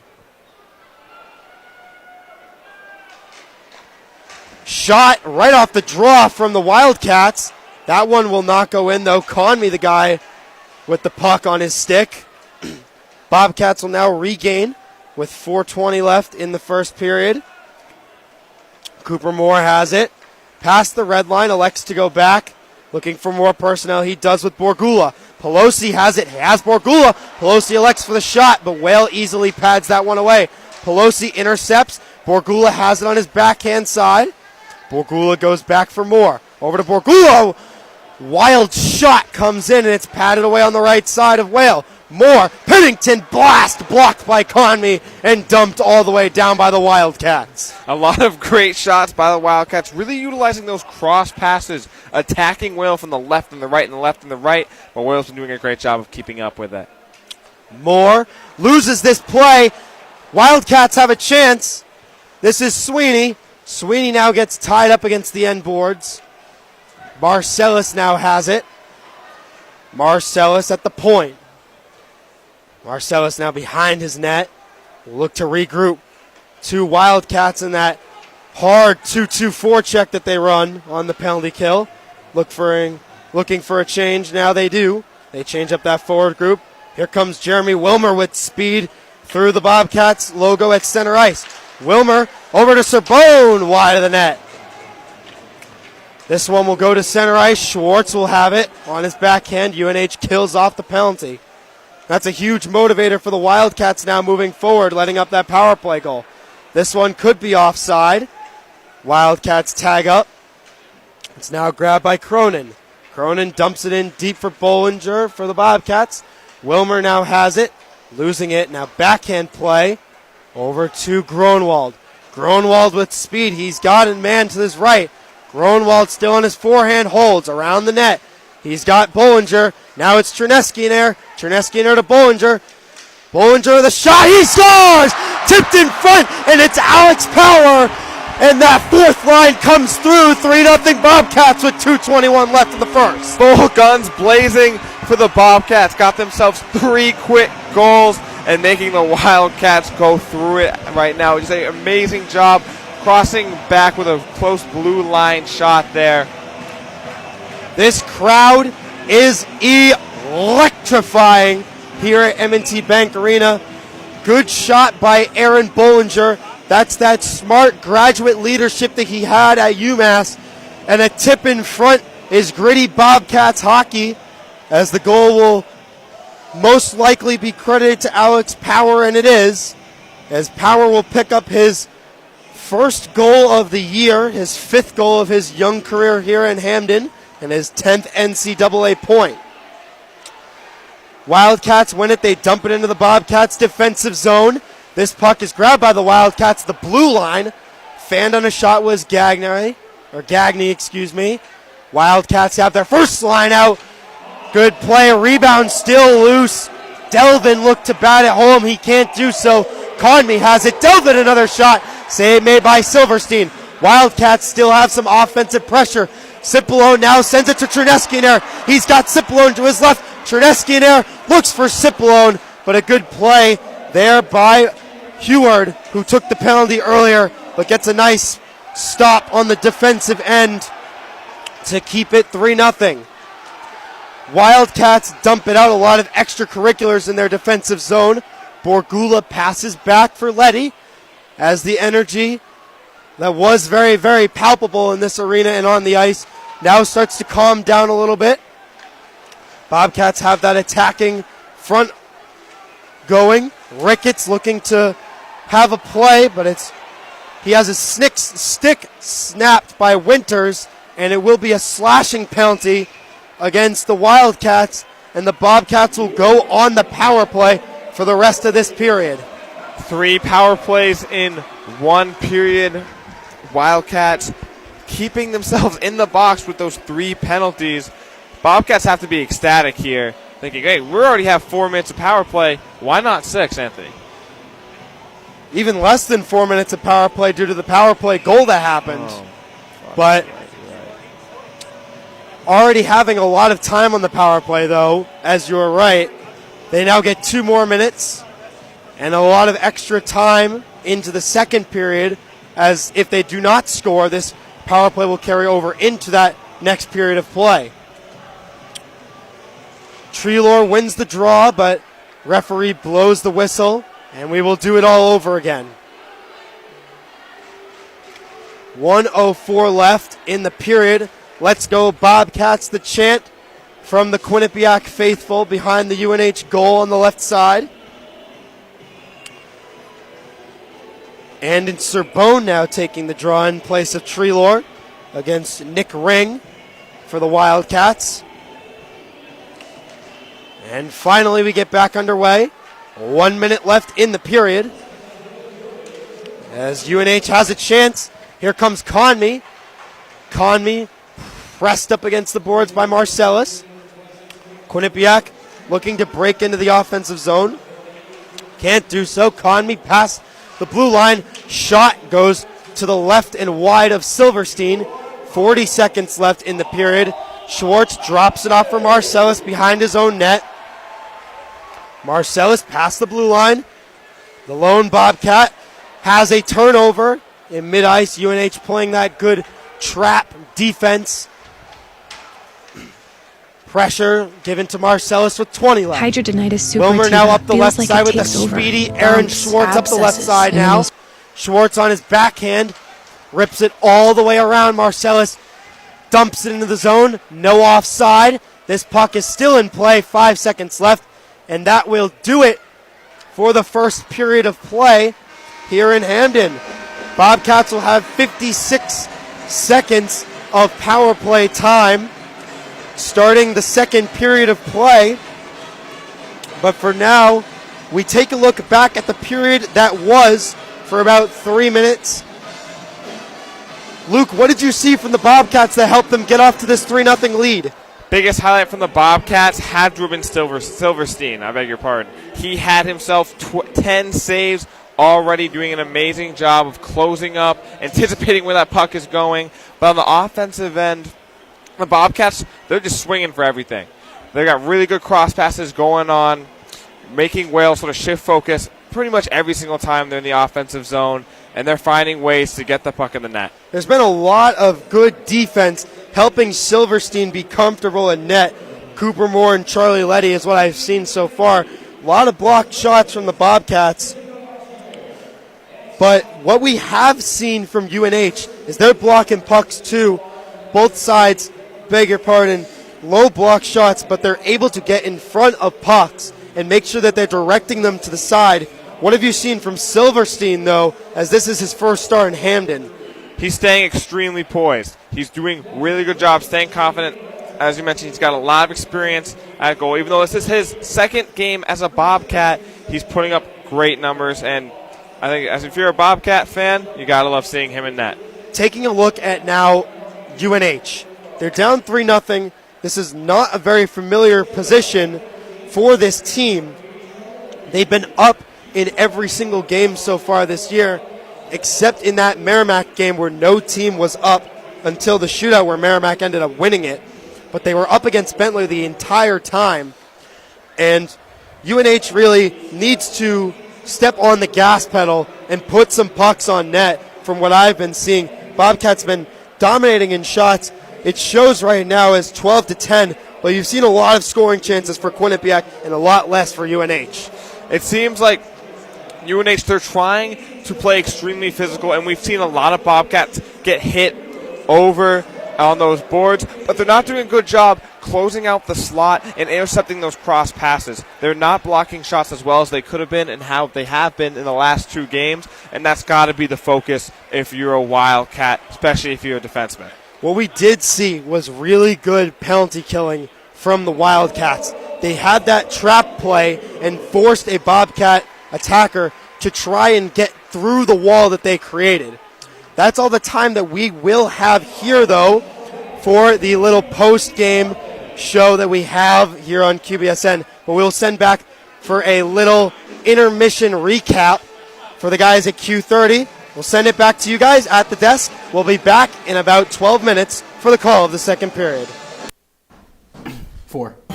Meet the scan. A simple procedure whose mission is to detect lung cancer early.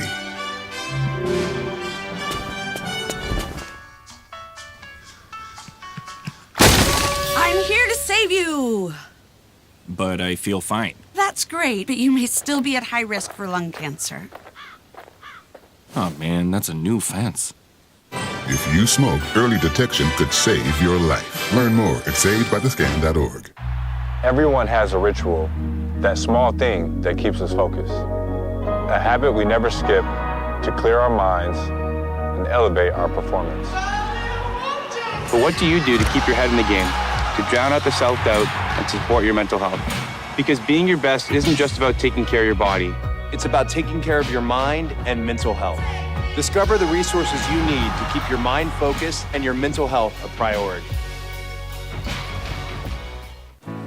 You know you don't have to wear your PT gear anymore, right? It's comfortable. So how's civilian life treating you? It's fine. When I got out, I didn't want to admit that there was anything wrong because I felt like a failure. And then I realized, there's nothing to be ashamed of. So I started talking to someone. Maybe you are fine, but if you're not, it's okay. Thank you. If you or a veteran you know needs support, don't wait. Reach out. Find resources at va.gov/reach. Welcome back inside Studio 125 for the first intermission report. I'm Andrew Reynolds alongside Mike Singer, Eli Ehlers, and Zach Tarenko. We got you covered, like I said, for this first intermission. Quinnipiac, they lead the UNH Wildcats 3-0 at the end of the first period. Guys, what are your initial thoughts? A lot of offense, 3 goals in the first period, something you don't see very often. Oh, Mike, you're looking at me. Am I starting us off? I thought I was going to start the start. You know, we got that. I think we might be got on the the same telepathy? wavelength. I think, maybe. Okay. I think it was such a strong period. You know, I predicted that 3-0 final. I don't know. Who knows at this point? Did you by chance hammer? I might have hammered it already, ladies. You didn't lightly tap it. I didn't lightly tap it. I was hitting it. No light taps like me. Okay. Oh my with God. the force of Thor, maybe. But I think it was such a strong showing from them. That's exactly how you want to start the game, especially when you drop 2 on the road. Yeah, I mean, Travis Treeler talked about it when Zach Naffa did his interview with him. He said, there was a sour taste in their mouth after losing 6-5 to Maine and losing 2-1 to Maine. And I think it really showed here today. They looked very dominant. It looked like UNH had nothing going for them. They had 1, maybe 2 chances, and they weren't great chances, and Silverstein was there when they needed him. Talking about that first-year goalie, I mean, he did a great job. So I think Quinnipiac, this was exactly what the doctor ordered for them, and they looked really good. Yeah, I think I may have been a little bit wrong there. I didn't think they were going to have that energy coming out of that main weekend, but clearly they do.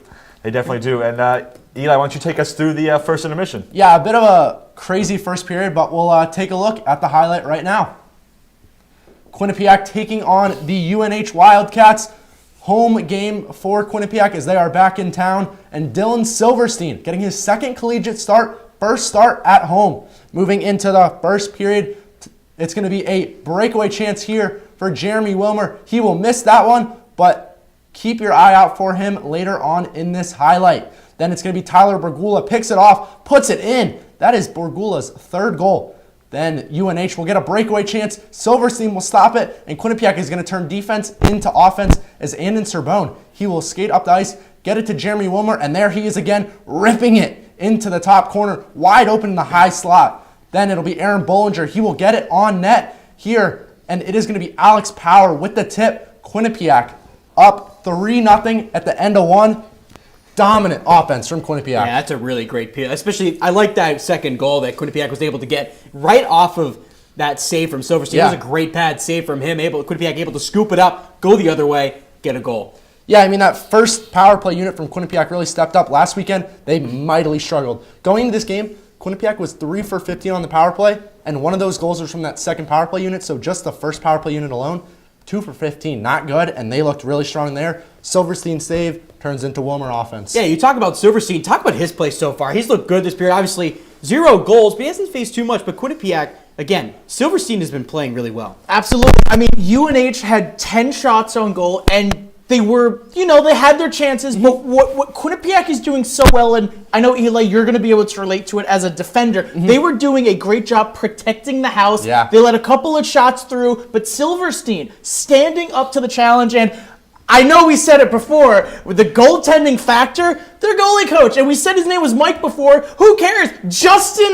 Eddy, a powerhouse coach, making Silverstein into the star of tomorrow. They're up 3-0 now. Unbelievable. See, Mike, I'll give you this. That shorthanded save was really great. It was a quick one. They got it right over the blue line. That's something that he had to react quickly. I'll give that to Silverstein. 10 shots for UNH. Pretty good. I don't think he's been tested very much through this game. And again, I think we'll see more shots from UNH. He's definitely going to have the next 40 minutes going to be tough for Silverstein.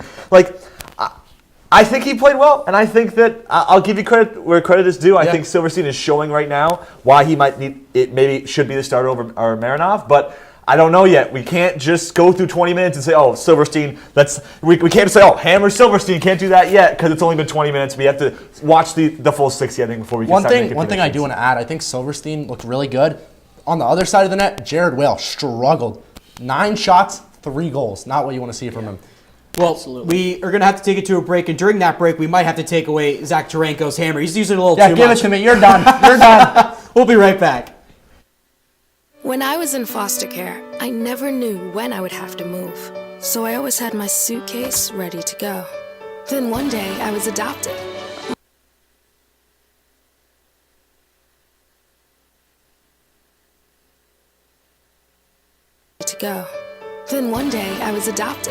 My new parents opened their hearts and home to me.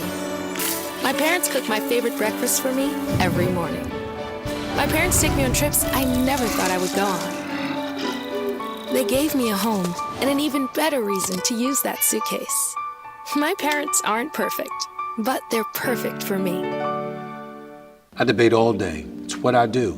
But there are some things that are undebatable, like your mental health. I was in a dark place when my brother passed away in a car accident. I was depressed in ways I never imagined. I reached out, and my sisters came, my pastor, my therapist. They helped me get through it. I found that the more I spoke up, the healthier my mind became. When you love your mind, you can go so much further. Find mental health resources at loveyourmindtoday.org.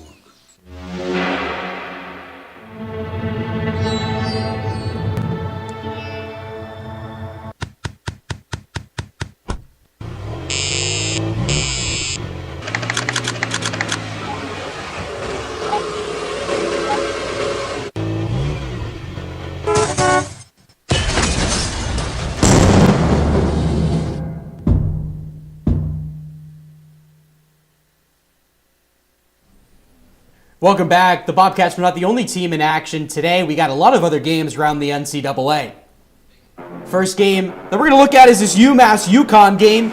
We start off in the first period. This game had a ton of scoring early. We look at Ethan Whitcomb. He's going to score for UConn. What a play there. Next play, a little bit later, UMass is going to be able... Oh, it's a replay here. Look at this play right here. Able to go around the defender, tuck it inside. It sneaks into the back of the net. Great play there. UMass, they're going to respond around the 10-minute mark, and a shot from Francesco Del Elche. He's going to get that one in the back of the net. A bit of a tongue twister there, but what a great shot from him. Just through the screen, goalie never saw it. And going into the Providence versus the University of Vermont, John Mustard is going to get on the board for the Friars, and the Friars are going to take a 1-0 lead heading in to the first intermission. Andrew, he put some mustard on that shot. He did, but Eli, no more puns from you. I think we might have to ban you for the puns, just like we have to ban Mr. Trenko from the hammer. Fine. That's true. Alrighty. Next debate question here. I'm curious on what you guys think. What does the Bobcats need to do? What does UNH need to do going into this second period to catch up with Quinnipiac's 3-goal lead? It was something that I mentioned before. They have to protect that house. And for everyone that isn't, the hockey terminology, the house being right in the front of the net, the middle of that ice there. Yeah. They let Quinnipiac through the Wilmer goal, let him walk right through. Borgula, they gave the puck up right on the rooftop. You can't let someone do that. They have to hunker down a little bit more. Yeah, and talking about Borgula, I really want to highlight Borgula. I think he has really stepped up for Quinnipiac. Going in, he was more of like a fourth-line center, fourth-line wing for this team.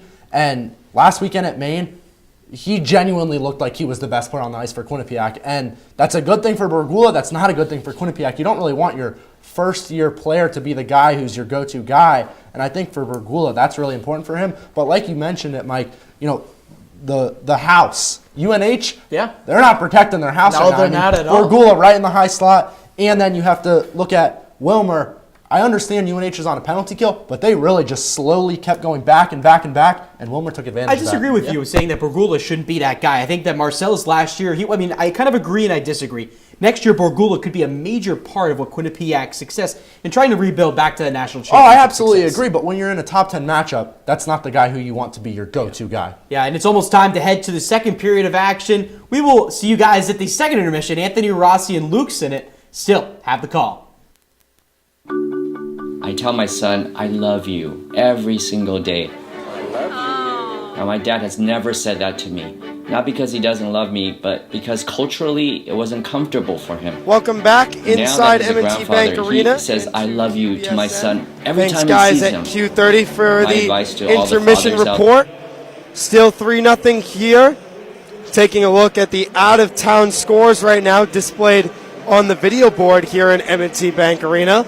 Colgate, another ECAC foe, tied currently with RIT. RIT made the NCAA tournament last year. They were a pretty dominant force. Michigan Tech, the 16 seed in that tournament as well. RIT, the 15. But back here in Hamden, Bobcats, the number 11 team in the country, taking on the UNH Wildcats. If you're just joining us, I'm Anthony Rossi, alongside Luke Sinnott. Taking a look at that first period, Luke, Bobcats dominated really the back half of that entire period and played really well defensively. UNH, if they want to get back into this game, need to pounce now. It's been huge on the defensive side, though. That's the key to this game, because the Wildcats, they have 10 shots on net, and the Bobcats have 12. That's only 2 more shots, yet Quinnipiac is up 3. Whale, the goalie for the Wildcats, has been struggling a little bit, letting in those 3 goals. And on the opposite side, Silverstein has been playing great, keeping his composure, making 10 saves already just in the first period. Yeah, Silverstein looks, like you said in the first period, like it's not even his first start in Hamden, let alone second start in his NCAA career. Whale looks a little bit shaky right now, but I expect the junior to play a very, very good second period. It's not how you start, it's how you end. And that is the key to this game. Quinnipiac has struggled both men's and women's ice hockey to close out tight games, or any game to that matter. We'll see if the Bobcats can do so. This second period is all about to be underway. Puck is dropped, and the Bobcats will continue the power play that started in the first, or at the end of the first period. Bobcats going left to right across your radio. UNH going right to left. Bobcats with a chance here. Treelor almost had it. Hits the zebra. UNH now with the 2-on-1. Here's a chance for Ring. Ring in front. Had Conmee, but it goes right by his stick. Wildcats can't come within 2. Bobcats had a chance. This one goes just high, though, on the 3-on-1. And it will now go into the defensive zone as the Bobcats look to generate more offense. Here comes Treelor. Treelor off the right side to Bollinger. Back to Treelor with a shot. And this one will get covered up by Whale with 9 seconds left to go on the power play.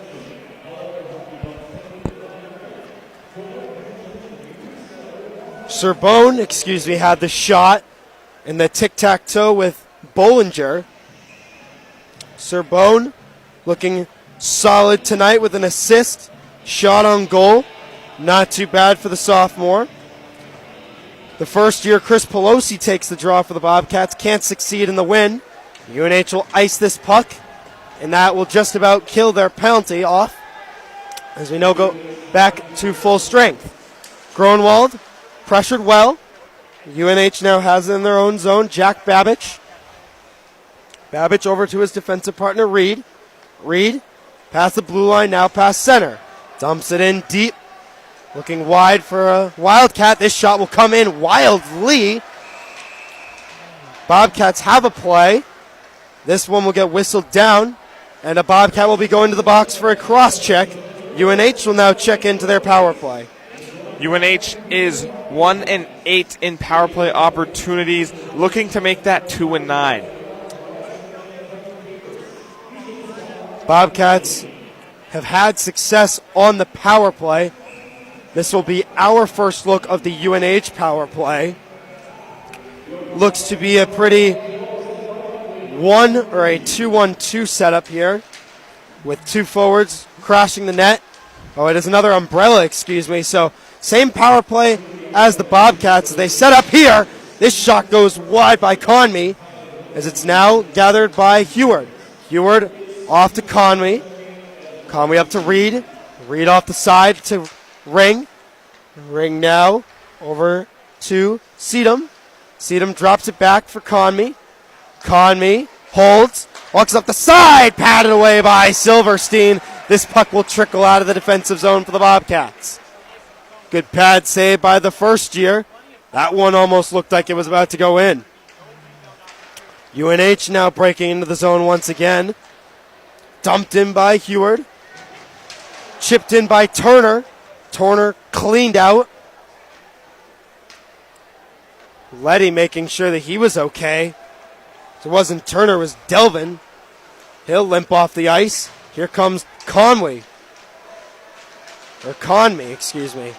Conmee had it. Dumped out of the zone by Cooper Moore. Past the Bobcat is Luke Reed. Reed drops it off for a teammate. This one in the slot. Chance Marcellus has it. Bobcats will clear on the penalty kill with 40 left. UNH looking to break into the offensive zone. Pressure by Treelor. Treelor and Marcellus had a 2-on-1 chance, but it just skips away from the captain. As here comes the Wildcats. This one's gathered by Ring. Ring off the side to Winters. Winters had a man. This one's chipped out past center ice into the defensive zone of the Wildcats. They look to regain possession again. Here comes Babbage. Babbage had it chipped away by Marcellus, and that will kill the Quinnipiac penalty as it is back to full strength. Marcellus cleans out Ring on the end wall. Ricketts now has it. Ricketts pressured. Ricketts to Treelor. Treelor backhands it in. Bobcats have a personnel change with Ricketts looking to go towards the puck. Wilmer, Chernesky, and Ricketts, 14, 15, and 16 out there for the Bobcats. defenses Benoit and Gronwald. Broken into the zone by J.P. Turner. Turner cleaned out, but this will be a penalty, as it will be a holding call with 16:09, and UNH will go back onto the power play. Got to be tough for the Bobcats getting your guy out of the box, but a slight mess up there with the hold. UNH looking for the power play opportunity to take that. They're going to need it. This is a huge opportunity for the Wildcats to inch back into this game, cut the deficit to a reachable 2 goals. 3-goal lead is the worst one in hockey, as us players know it as. Well, with 16:09 left, Nate Benoit will head to the box for 2 minutes for holding. UNH will win the draw. Reed has it. Dumped in deep by Heward. Off the end wall, Marcellus. Intercepted by the Wildcats. They have a big open ice possession here. Shot by Conmee, but it's blockered away by Silverstein. In the feet of Pelosi, and he's able to dump that down.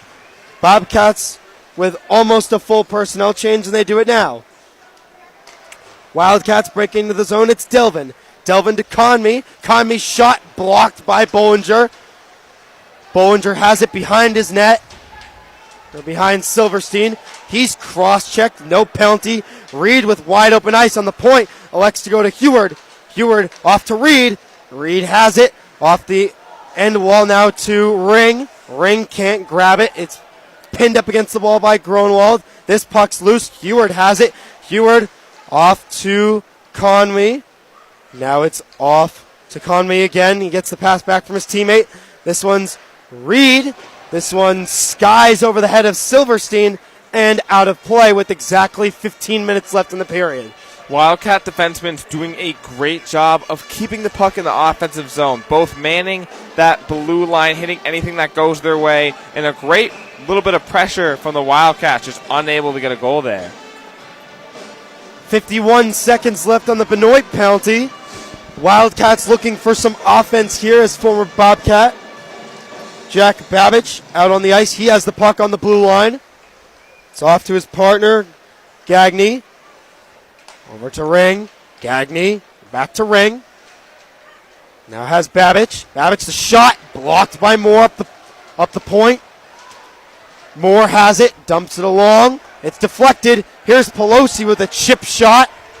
And it's now played on to Whale. He sticks that one away as he had Pelosi coming on. Here comes Babbage. Babbage to Ring. Ring has an open man. It elects for Babbage.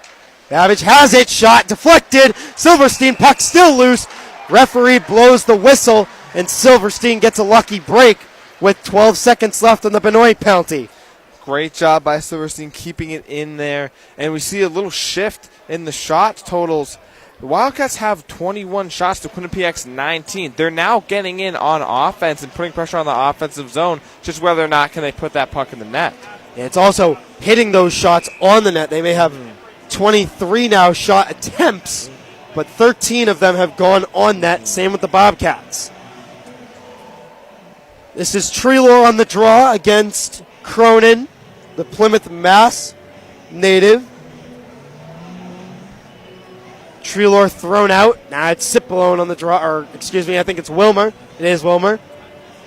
Wilmer wins the draw, has the puck, tries to get it by Cronin, can't do so. Penalty is killed for the Bobcats. They pin it up against the end wall. Letty has it, banged up against the wall by Babbage. Wilmer has the puck in the far corner. This puck is still loose. Now it's gathered by Treelor, or excuse me, Gronwald. Gronwald to Schwartz. Schwartz had a play. Wildcats on it. Wilmer now has it, lost his bounds a little bit. Schwartz loses it in his feet. Wilmer has it banged up against, hard on the wall. Wilmer taking exception to that hit. Cross-checking J.P. Turner. Now it's gathered by Letty. Letty, Wilmer had it, still upset with Turner. These two could go at it a little bit.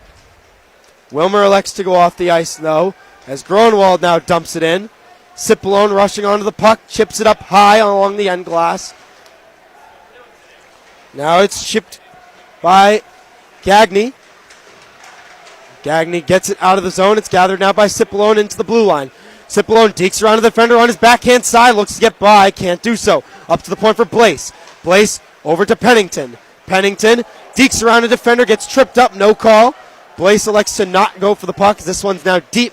Babbage now has it, chips it along. Pennington pinches in. Along the far wall now, or on the close wall, Blaze. Blaze now chips it in. This puck does not go out of play. Terneski and Air now behind the UNH goal. It's gathered by the Wildcats. Now with the play, they had a chance. Puck can't get through, though. Babbage now has it for the Wildcats. He elects to go back for Captain Gagne, and the Wildcats hold possession now, looking to regroup. This puck's deflected along the red line now into the offensive zone for the Wildcats. Pennington has it behind his own goal. Puck at center ice. Pennington will have it back in his defensive zone. Pennington dumps it in, deflected off of Smith's stick. Wildcats now trying to dump it through. Smith has it at center ice, drops it off for Bollinger. Bollinger to Serbone. Serbone trying to get it deep, can't do so. Now it's intercepted by Reed. Reed now looks for a player. UNH has it. Conmee breaks his stick on the shot. He's got to drop that. He does.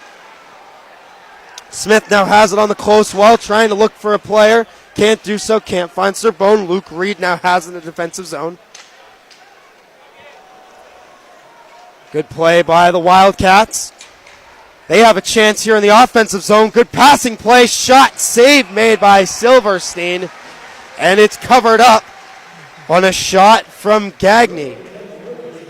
Wildcats doing a lot of things right in this second period that we didn't quite see in the first period. They've now pulled ahead on shots on goal with 14, Quinnipiac at 13, and they're still very dominant in the face-off department. New Hampshire has won 18 of the 30 face-offs. 31st face-off of the game taken by Pelosi and Lavins.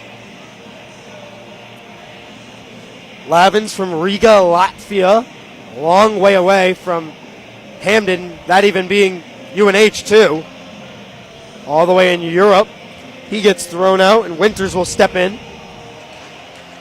Winters can't win it, or he does, excuse me.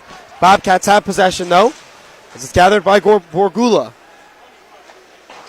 This one's chipped away on the far wall. It's gathered now at center ice by Letty. Letty slaps the puck in around the end wall. Pelosi on it, can't do so. Gronwald now has it, rips it around again. Now on the right wall, it's Ricketts. Ricketts bangs up a Wildcat. Letty shot. Looked to get deflected, can't go by. Gronwald now has it, pinned up against the wall by a Wildcat. Ricketts trying to push it by with his strength, but can't do so as the Wildcats line holds. Chipped in deep now for Cronin. Cronin pinned up against by Pelosi. Now it's gathered by Borgula. Borgula. Whistle comes. And stoppage in play. And a helmet falls off from a UNH player. He'll have to go back on the ice. The stoppage in play with 10:35 left in the game, in the period, excuse me. That first line back out there, Marcellus, Schwartz, and Wilmer. Wilmer with a goal tonight. Marcellus got an assist to his name as well. 2 face-off wins, looking for his third here. And he can't do so. Marcellus has it, though. Looking to Schwartz. He makes it. Schwartz! Oh, my goodness! Aaron Schwartz with the wraparound goal puts it in with a circus shot from a no-angle play on the far wall, and it's 4-0 Bobcats. Incredible play by Schwartz there with a great pass by Marcellus on that left edge, spinning around and barely getting it in. I wasn't even sure what was happening, let alone the UNH defenders, Anthony. I just saw the puck in the net.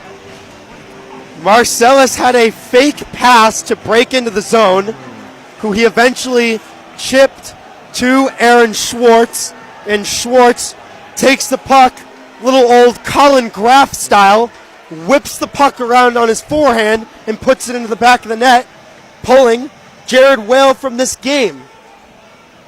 UNH will now put Rico DiMatteo,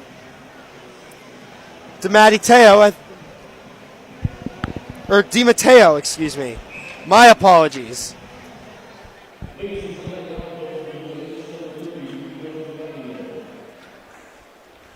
Mateo? DiMatteo. Excuse me on that one. DiMatteo. That's 4 for the Bobcats. 10:26 left. Another whistle. At UNH, DiMatteo is a 9-10-2 record. 3.2 goals against average, 1 shutout win, a .893 save percentage for the Wildcats.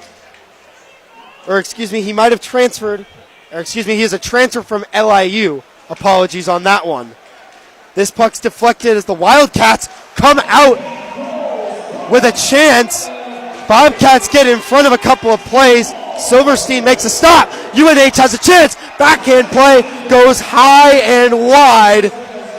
And the Wildcats had a chance, looking for a goal, but can't do so just before the halfway mark of the period. Sweeney had an amazing shot, wide open. Silverstein kind of wobbling a little bit, just sent it a little too high. Bobcats in the defensive zone bring out that weird line combination of Cipollone, Serbone, and Chernesky in air.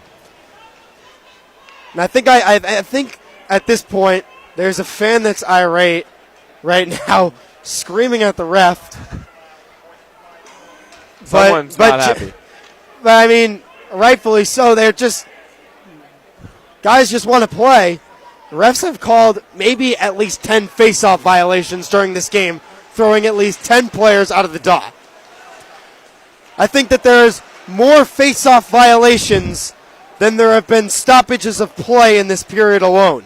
Most likely. This one is dumped into the zone by the Bobcats. Serbone has it on the right side. Letty now has it.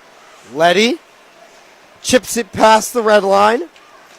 Wildcats have it, chipping it into the zone. Moore on his backhand, pass it to Serbone. Serbone dumps it in deep, gathered now by Fitzgerald. Fitzgerald to Leclerc. Now it's off to Ring. Ring pressured by Chernesky in there. Conway with a shot that goes high and way past Silverstein. This puck's on the point. Deflection shot in front, can't go, as it'll go wide of the net. It's now gathered by Liam Delvin. Delvin passes it wide for a Wildcat. Shot deflected, and Silverstein able to cover that one up as Delvin dove head first into Silverstein. Wildcats struggling still with those accurate shots on net. They've now got themselves 29 shots, but only 17 on goal, Anthony. The men's tennis team is in attendance, being honored for their MAC championship win last season. They went to the NCAA tournament. Their fortunes were not in their favor, though, as they lost first round to, I believe, Columbia. But they are all here for Alumni Weekend. Quinnipiac has had a lot of very strong athletics in the last couple of seasons. A national championship for the men's ice hockey team. A lot of MAC championships for a lot of teams on campus. Currently the women's soccer team, being very dominant, had their 10-game shutout streak broken the other day by the Mount. And the men's tennis team looking to repeat this year as MAC champions.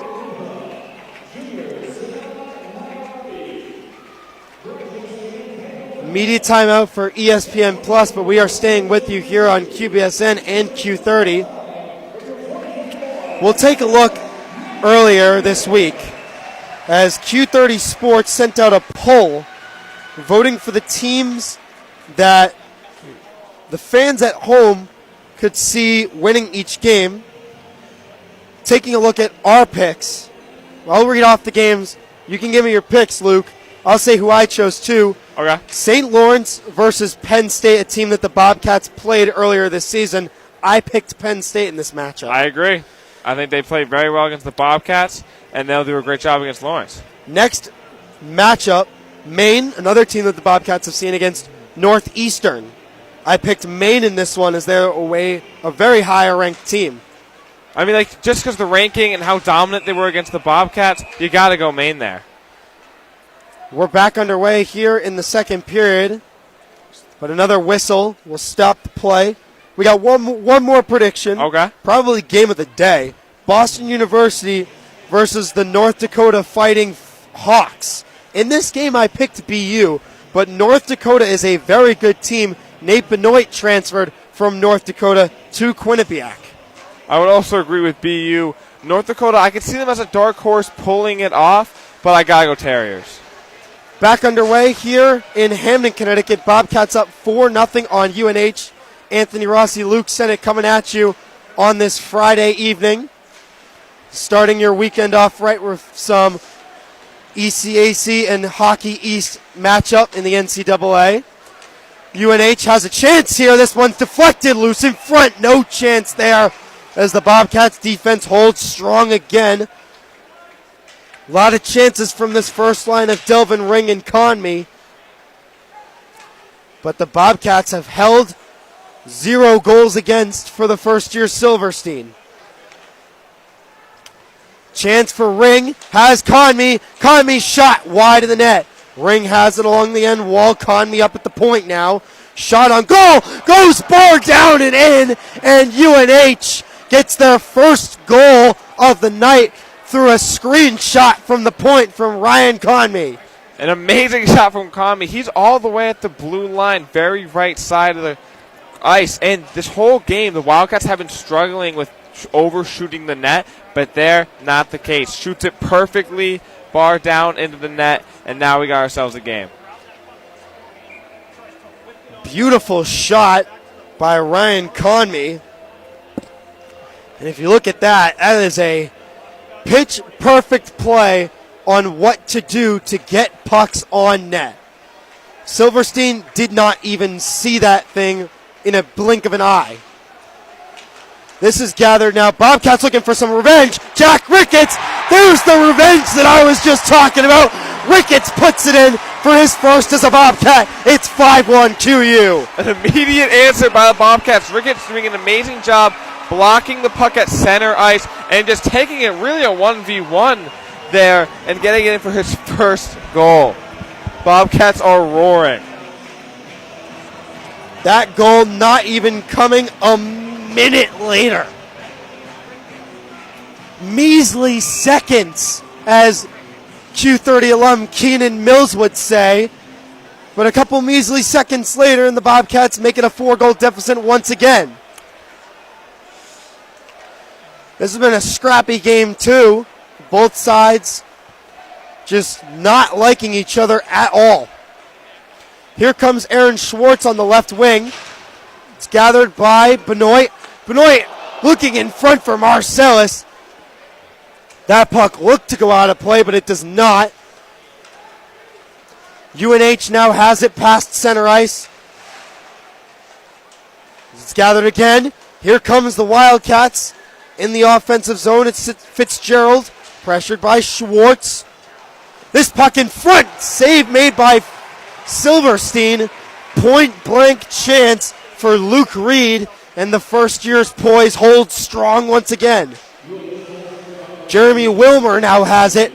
No-look pass to Marcellus, crossing mid-ice, over to Schwartz. Schwartz looking for Cooper Moore, who had a burst of speed. Can't do so. Odd man rush here for UNH. This puck in front. Silverstein can't grab it. He makes a beautiful pad save. Second chance for the Wildcats. Stopped by Bollinger. Alex Power has it in the offensive zone.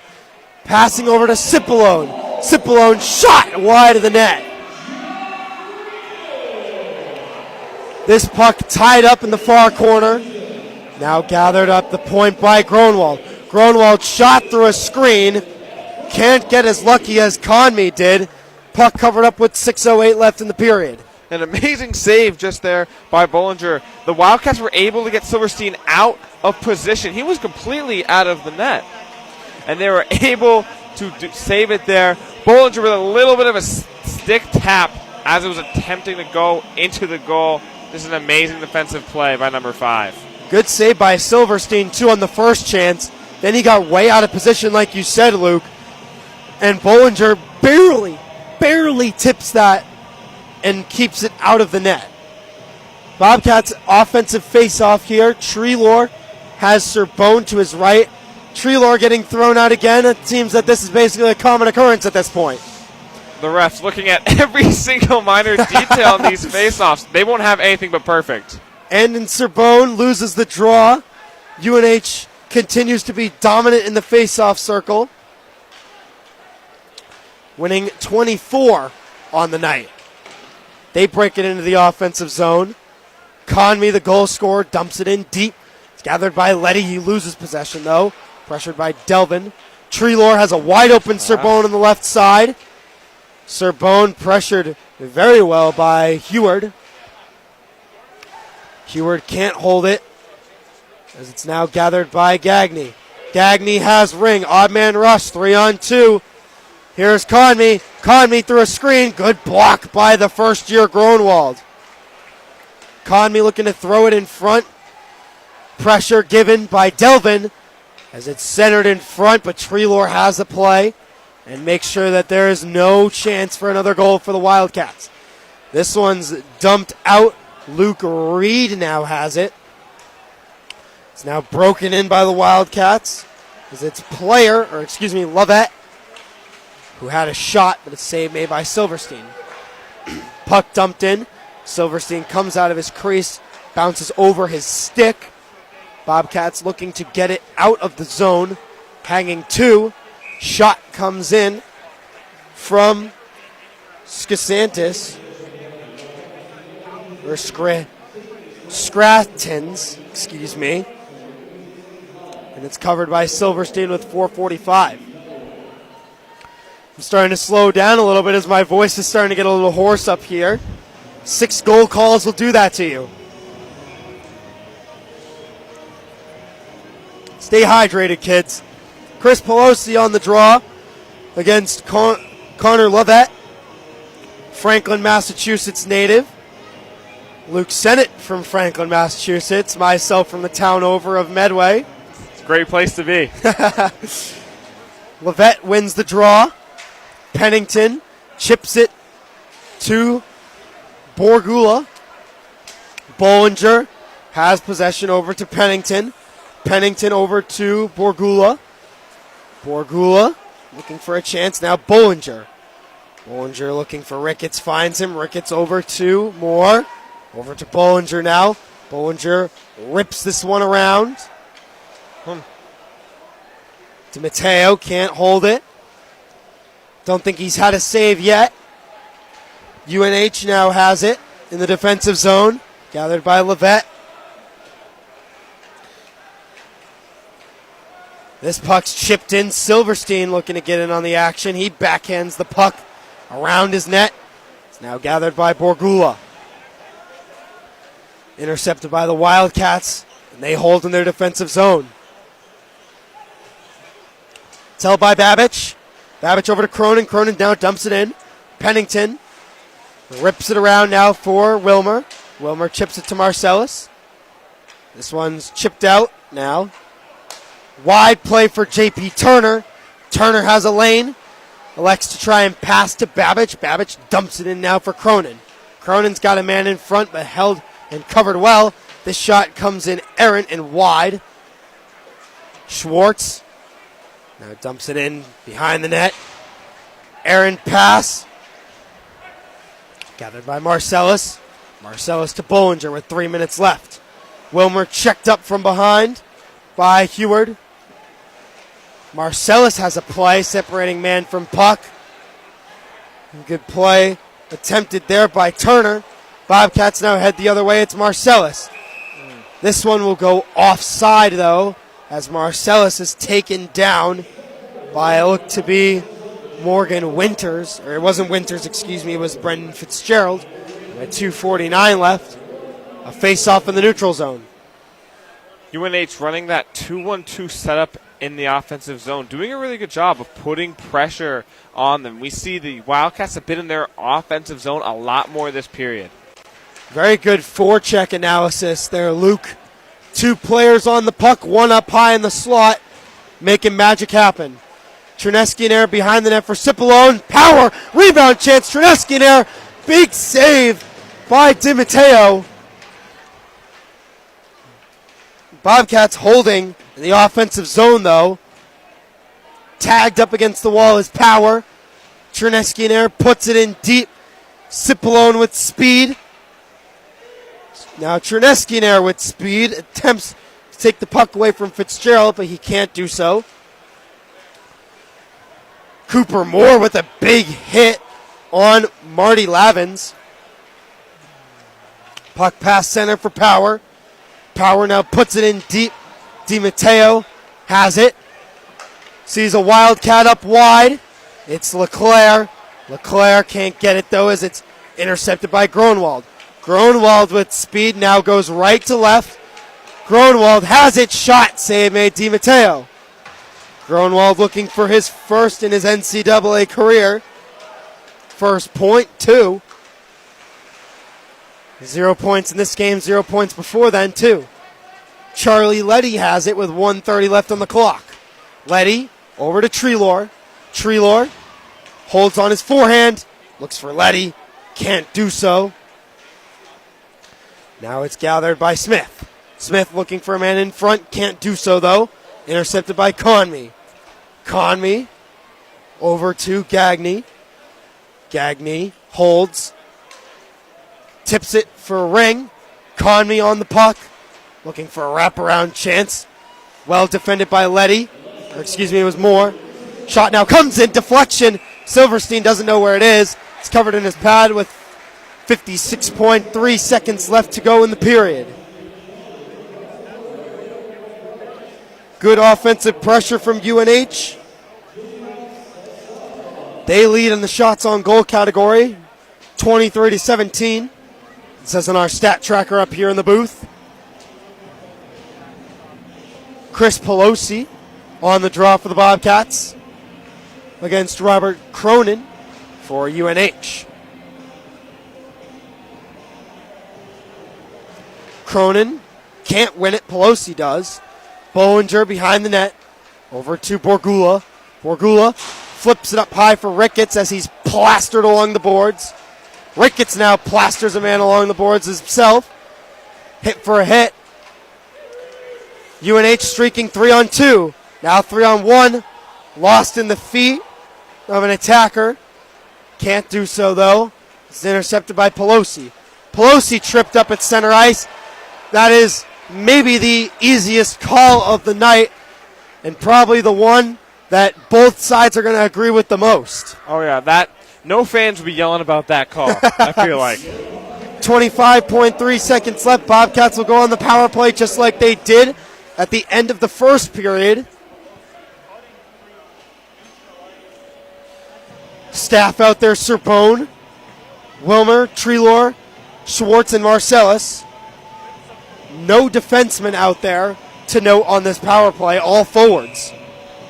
Bobcats going to give it the best chance they have of making it a 6-1 game. Treelor on the draw against Lavins. Can't win it was Treelor. Lavins does. Here's a streaking play. Here comes Conmee. It wasn't Conmee, excuse me, it was Winters. Winters had speed. Can't put it by, though. Wilmer had a nice play with 10 seconds left. Now it's pinned up against the boards. Marcellus gets drilled by Marty Lavins. 3 seconds left. Marcellus will hold. Winters gives him pressure. And that will do it for the second period of play. We'll take 2 minutes here to recap that second period. UNH finally on the score sheet, and it's the guy that you really expect, Ryan Conmey, with assists from Gagney and Ring. Bobcats had goals from Ricketts and I believe Borgul or Schwartz, I want to say. I could be going crazy, to be honest. It was Schwartz, excuse me. Schwartz on the goal for the Bobcats, with Ricketts as well. Conmey for the Wildcats. What have you seen from the Wildcats, though, that have helped them get that goal and get back in this game just a little bit before Ricketts demoralized all their hope? Even though the score is 5-1 in the Bobcats' favor, the Wildcats did a lot of things right. They put a lot of pressure on the offensive zone. They pulled ahead in the shots category at 42. They're not shooting very accurately, though. They have 24 shots on goal, which is still more than the Bobcats. They pulled ahead in those two categories, which they were originally lacking in, and they're keeping their face-off dominant. Those two together, as well as keeping up on defense and making sure the Bobcats aren't able to get those cross passes they love doing for those opportunities. The Wildcats have a chance of going back here. No lead is safe in hockey. A 4-goal lead held by the Bobcats. 5-1 the score.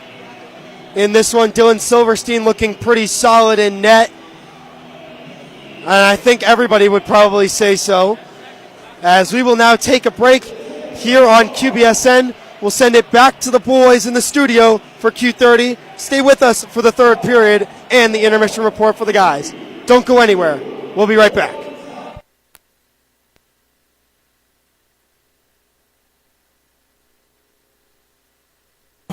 Meet the scan, a simple procedure whose mission is to detect lung cancer early.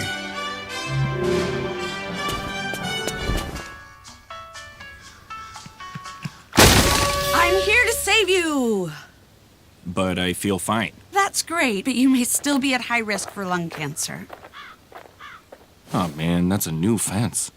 If you smoke, early detection could save your life. Learn more at savedbythescan.org. Everyone has a ritual, that small thing that keeps us focused. A habit we never skip to clear our minds and elevate our performance. But what do you do to keep your head in the game, to drown out the self-doubt and support your mental health? Because being your best isn't just about taking care of your body. It's about taking care of your mind and mental health. Discover the resources you need to keep your mind focused and your mental health a priority.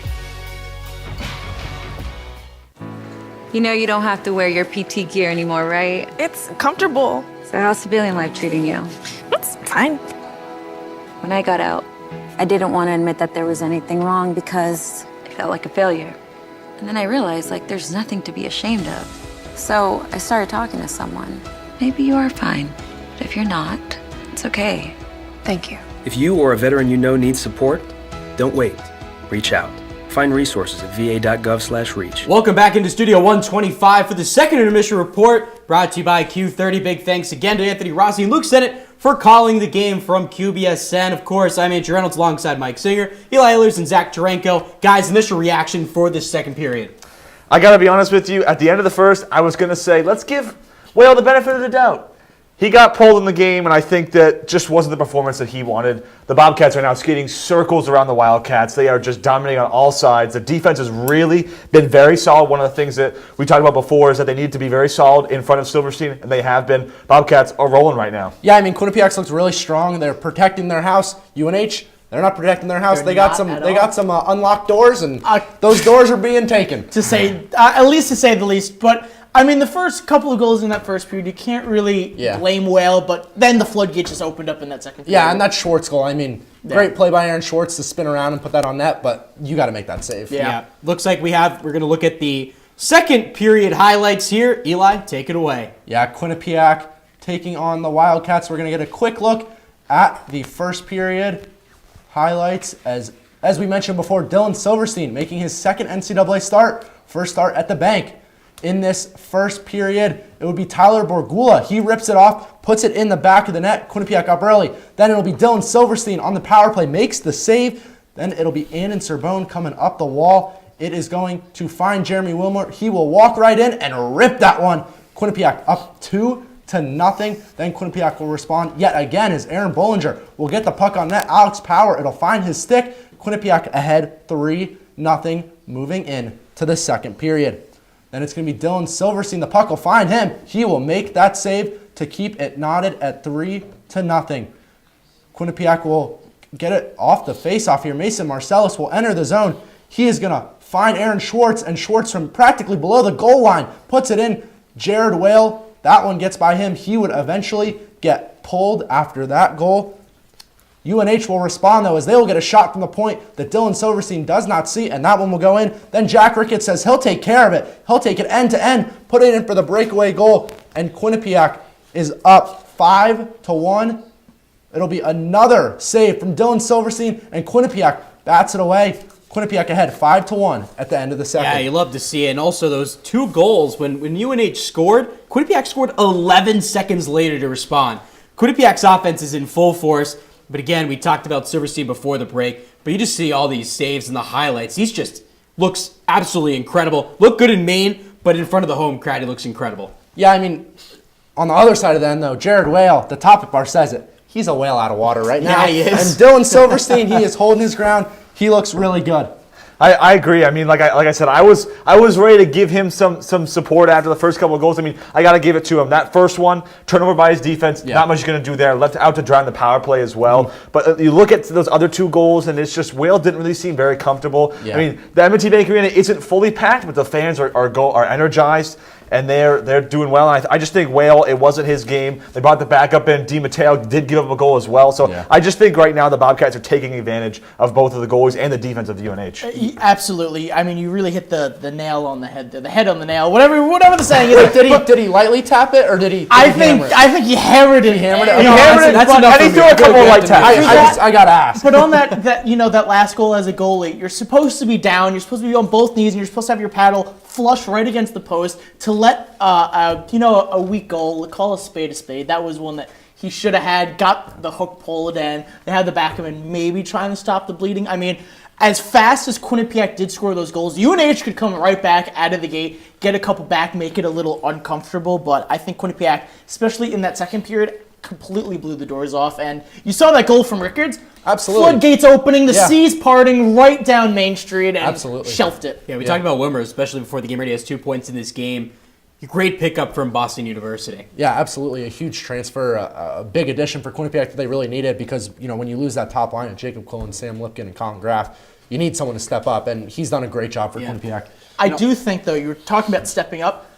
Another phenomenal period by Silverstein. Absolutely. Everything he turns is to gold, and hold on a minute. Hear ye, I do declare with my gavel here, Silverstein is the man. I mean, what I loved about him is you have your stick in your glove. When you're watching him follow the play, he's leading with his eyes, and it translates to where his hands are, making glove saves, blocker saves. You can't really blame him on that one goal. No. I mean, 3 guys in front of him. 3 guys, he just whipped it. Loving the analysis from our former high school goaltender on desk. The people's goalie, everyone. It is time to take it to commercial break, but we still got a lot more in the second period intermission. We got a bunch of other games that have started since the Bobcats started the second period. A lot of games up to come. Just tune in.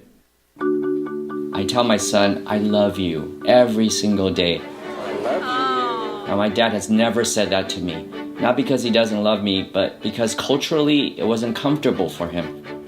Now that he's a grandfather, he says, I love you to my son every time he sees him. My advice to all the fathers out there, forget the cultural restrictions. They grow up way too fast for you to waste even a single precious moment. As a dad, every day is a challenge. To make sure that the time that I have, I spend with them. It doesn't matter how tired you are, you have to try and to teach them. When they learn something new, and you can just see in their faces, it's such an incredible moment. It's those moments that are my favorite.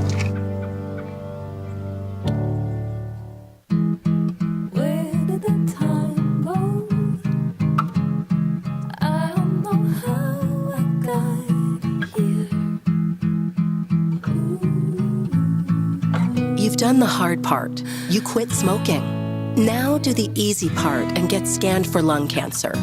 If you smoked, you may still be at risk, but early detection could save your life. Talk to your doctor and learn more at savedbythescan.org. Welcome back. There's still a ton of other games around the NCAA, but we'll start off with the ECAC. A lot of games in the ECAC right now. Clarkson is up 2-1 against Michigan Tech. Obviously, Michigan Tech made the NCAA tournament. They ended up taking the CCHA last year, got an auto bid to the NCAA tournament, and then got blown out by Boston College in the first round. Yeah, they sure did. But it's also worth looking as well as that St. Lawrence was up 2-1 at Pagula Arena, or Pagula Ice Arena at Penn State. Yeah. And they were up 2-1. Now they're down 3-2. Yeah, but then again, kind of looking at those games around, question is, kind of coming back again to Quinnipiac, how do they close out this game? It's as much as it with a 4-goal lead looks really nice right now. We look back to that Penn State game. They did give up 2 goals late in that one. That third period did not look good for the Bobcats. Quinnipiac just really needs to settle into what they've done for the first 40 minutes. Do not sit back. Don't just try to stay in your own zone and just clear the puck out to get the win. Continue on the offense. Even if you don't score, even if you give 1 or 2 goals, continue what they're doing. They don't want to change their game plan at all, because if they start to sit back more, it's going to allow the Wildcats to get more opportunities and maybe get some goals. Zach, you took the words right out of my mouth. Rand Pecknold said after that Penn State game they played punt defense. That's not what this team wants to do. And what he means by punt defense is they basically would just get the puck, flip it out to the neutral zone, hit that reset button, and Penn State took advantage of that. So I think for Quinnipiac, they need to play their game. They need to play that offensive style of hockey. They need to play quick. They need to play fast, and that'll lead them to being able to close this game out. Yeah, absolutely. The one thing they have to tighten down just a little bit, shots on goal. They're getting out shots, so just tightening that defense down, and I think they'll be A-okay. Yeah. Men's Ice Hockey Beat reporter Zachary Naffa Zachary Naffa is at the M&T Bank Arena right now, about to recap this second period now. Yeah. Again, we're just having a little bit of technical difficulties, but Zachary Naffa is going to be joining us in a few minutes. But guys, again, looking around the NCAA right now, one of the big games we talked about before this game was this Boston University North Dakota game.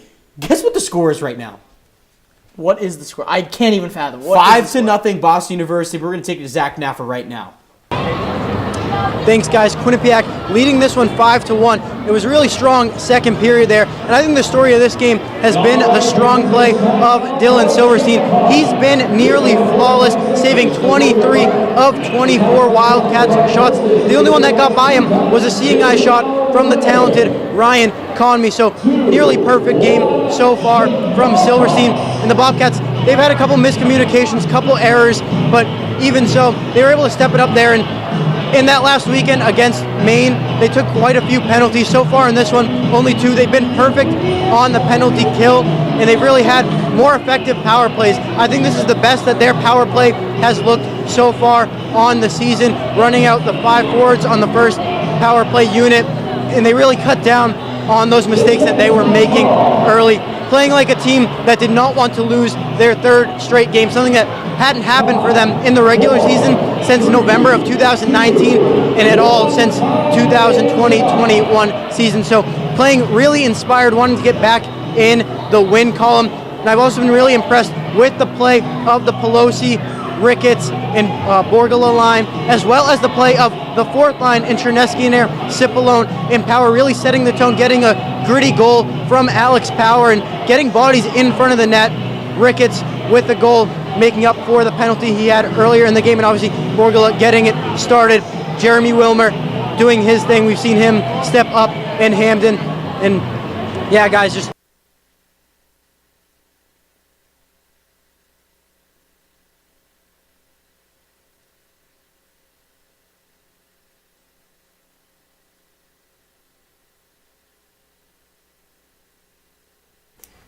Thank you, Zach. And we are going to head to the M&T Bank Arena. Of course, Anthony Rossi and Luke Sennett are on the call for QBSN. We'll be back for post-game coverage following the 3rd period and regulation. Guys, we'll be right back.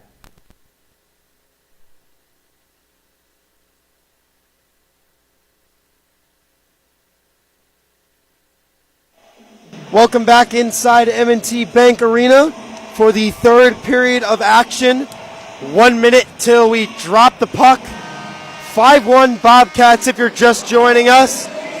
Quinnipiac has been dominant all game long. Anthony Rossi, Luke said it with you. Thanks, guys, at the desk. It has just been a really, really crazy game, if I do say so. Last game that I called here in this arena for men's ice hockey was a crazy game between Quinnipiac and RPI. Right before that, Quinnipiac played Cornell, and I was on the call for that. A couple of months prior, 12 goals were scored in that one. Wow. We're already half right now. It's 5-1 in the third period. Bobcats will go on the power play with a chance at getting another goal to add on to their extensive lead. Rico DiMatteo still in net for the Wildcats. Almost said Huskies because UConn's so close by. And for the Bobcats, it is Dylan Silverstein. Luke, we're about to drop the puck here in the third period. What have you seen so far from both sides? Quinnipiac, of course, has been extremely dominant on the offensive side, finding their shots and being able to make anything happen. We saw Schwartz with the circus shot. Their ability to adapt has given them the lead. And even though UNH, they are down by 4, they've been able to reel it in the second period. The first period, they only had 10 shots on goal. They're able to amp that to 14 in the second and limit Quinnipiac to 6 in the second. Their defense has been a lot tighter, and they've been getting into the space where Quinnipiac's trying to get the puck on those passes, and they've been doing a better job at keeping it down. The score does not say everything in a game. UNH has definitely stepped up their game. But here come the Bobcats. Jeremy Wilmer breaking into the zone. A goal already for him. He's got an assist as well with 2 shots on net. Cooper Moore cleans out a Wildcat at center ice. Borgula had it, lost it. Now Moore has it on the left side. Quinnipiac going back to right to left. UNH left to right. Wildcats tried to break it out through neutral ice. Silverstein makes a play. It's off to Wilmer now. Wilmer through the neutral zone into the offensive zone to Borgula. Borgula behind the net. Fitzgerald intercepts. This one will go all the way down. No icing, though, with 1 minute expired so far. Bobcats still on that power play that we were talking about at the end of the second period. 25 seconds left on that. Marcellus breaking it up the left wing side. Fitzgerald behind the net for UNH. This one looking to get tied up against the boards by Ring. Ring dumps it out. Schwartz shot. Pad save by DiMatteo. This up at the top. And it goes behind the net. Fitzgerald now holds. UNH is able to kill off the penalty. We go back to full strength. Conmee, the goal scorer, tries to deke by Gronwald, but ends up dumping into the zone. Gronwald loses his feet. And Conmee had a chance on net, but Silverstein able to redirect that one away. This shot comes in, almost deflected in front by Reed. Another shot comes in. Silverstein didn't even see that, almost hit him in the mask. But he makes the save, and it goes wide. Marcellus puts it behind the net for Gronwald. UNH sticking to that 2-1-2 in the forecheck. It's been working out very well for them. Player shot blocked by Gronwald in front. Tip shot saved made by Silverstein. Another shot tipped. Reed had a chance. UNH developing high pressure opportunities. Quinnipiac can't get their defense off the ice. They finally clear the zone and get a change in personnel. Good call out on the 2-1-2-2. Didn't even notice that for a second. Quinnipiac now attacking. It's dumped into the zone. DiMatteo plays it behind the net. Now it's Reed. Reed dumps it the length of the ice. This one will not go for an icing. Moore on the puck. Cronin has it. Cronin puts it into the corner. Power looking for it. Backhands it. Trying to get it out of the zone. Can't do so. Kept into the zone by Delvin. Delvin behind the net. Now for Cronin. Cronin tied up by 3 Bobcats. None in front. Bobcats able to come out with it, though, as it's Moore for Cipollone, looking to go out. Hewitt says no. This one behind the net now. Cipollone over to Chernesky there. That's a leg check, and that will be a penalty, as it looked to be Cooper Moore who was on the tough end of that leg check. That is a very, very dangerous play. That one ended the career of Cam Neely, famous Boston Bruin. But Cooper Moore looks to be up and fine, getting checked, but I think that he'll probably be okay. Power play, though, for the Bobcats, though, as it will be Robert Cronin who will be going for a leg check. Wildcats giving the Bobcats an incredible amount of opportunities, and they've been doing that all season. They've struggled with penalties, having 5 penalties in both their last 2 respective games, and now 5 today. So Cronin will pick up the penalty for kneeling, is what it says. But it is a knee-on-knee contact penalty, which is a very dangerous play.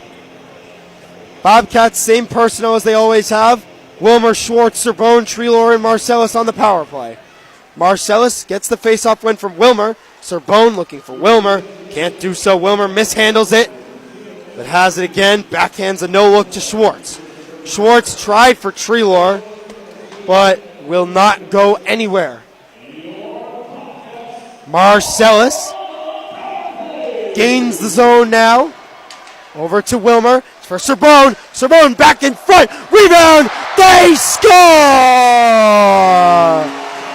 A great job taking advantage of that rebound opportunity. DiMatteo, he did do a great job blocking the first one, but the puck seeped out into the slot. Bobcats were able to capitalize. Aaron Schwartz will pick up the goal. Bobcats another power play goal. It's 6-1. Another 5-hole let-up goal by a UNH goaltender. This one's an onslaught. Schwartz with his second of the day. Great game for the first year. 2 goals, 2 shots on goal, or 3 shots on goal now, but 66.6% is not too shabby. Yeah. Dumped in deep by the Wildcats. Bobcats and Wildcats at full strength. Taken now by Pennington. Intercepted in a turnaround shot by the Wildcats. Gets blockered away by Silverstein. The Wildcats will retain in the defensive zone. Reed breaks into the zone on his forehand. Rips it around the boards now to Fitzgerald. Fitzgerald up the point for another Wildcat, but he can't whack it by Silverstein. Reed regaining in his own zone. Now for Player. Josh Player. Cipollone intercepts now one-on-one with the defender. He gets around him. Cipollone pad save by DiMatteo, robbing him point blank. Great save there by the senior. This one's chipped in. Cipollone can't get on it. It's now grabbed by Chernesky there. Cross ice for Pennington, deflected. That one almost went in.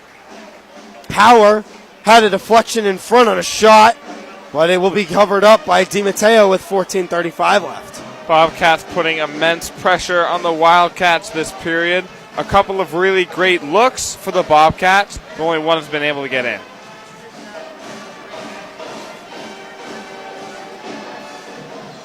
Marcellus, his line goes back out there. He wins the draw to Gronwald. Gronwald to Wilmer. Wilmer to Marcellus. Marcellus over to Wilmer. Intercepted by Conmee. Conmee intercepted now by Wilmer. Bobcats regain its center ice. Blasted in by Bollinger. Around the boards now gathered by Conmee. Conmee looking for another Wildcat. Can't get to him. Wilmer battered from behind by Ring. It's now gathered by UNH through center ice off the skate of, I believe it was Winters. It was. Now it's gathered by Gronwald. Gronwald behind his net to Serbone. Serbone on the left wall, deflects it in. Reed now has it over to Fitzgerald. Fitzgerald looking to break through center ice. He does. Off to Turner. Turner can't hold it though. It's now in Serbone's feet. 2-on-2 for the Bobcats. Now turns into 3-on-2. Blaze came in. He's battered along the walls by Winters. UNH gains the zone now. Big hit by Moore at center ice. Stopping a play there. Serbone has it. Goes tic-tac with Smith. Serbone on his offside. Backhands it into the back of the net. Looking for a play. But Smith can't hang on to it. This puck's dumped in. No icing. It's waved off by the Zebras. Treelor brought down in his own defensive zone. Player now puts it up for Cronin. Cronin now has it past the Bobcat logo at center ice. He gets by Benoit. On his backhand side around the net. Player shot blocked by Jack Ricketts. Moore dumps it in, puts it on net. DiMatteo makes a play. Pelosi was gaining the zone, and he had a play. It's now gathered by Cronin. Up and over the head of Benoit. Bobcats will regain. Intercepted by Cronin. Here comes an odd man rush for the Wildcats. Breaking in on net.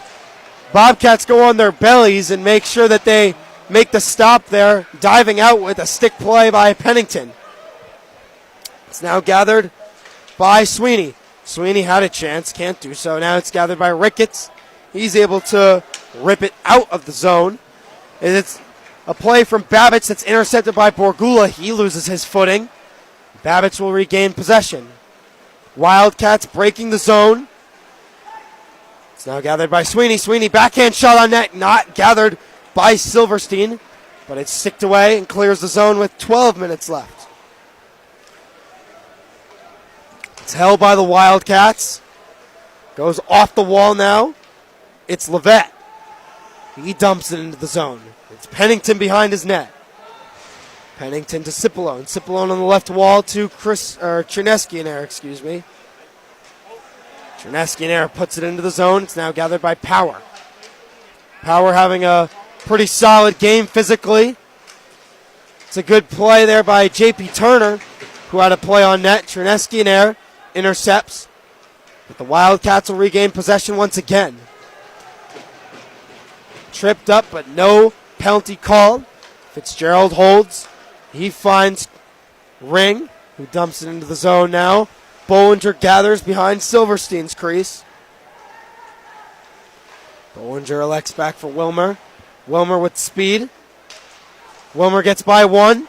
Goes for Schwartz. He's got Wilmer open. He's got Marcellus. Marcellus tips it in. And it's 7-1 Bobcats. He kicks the extra point. And it's good.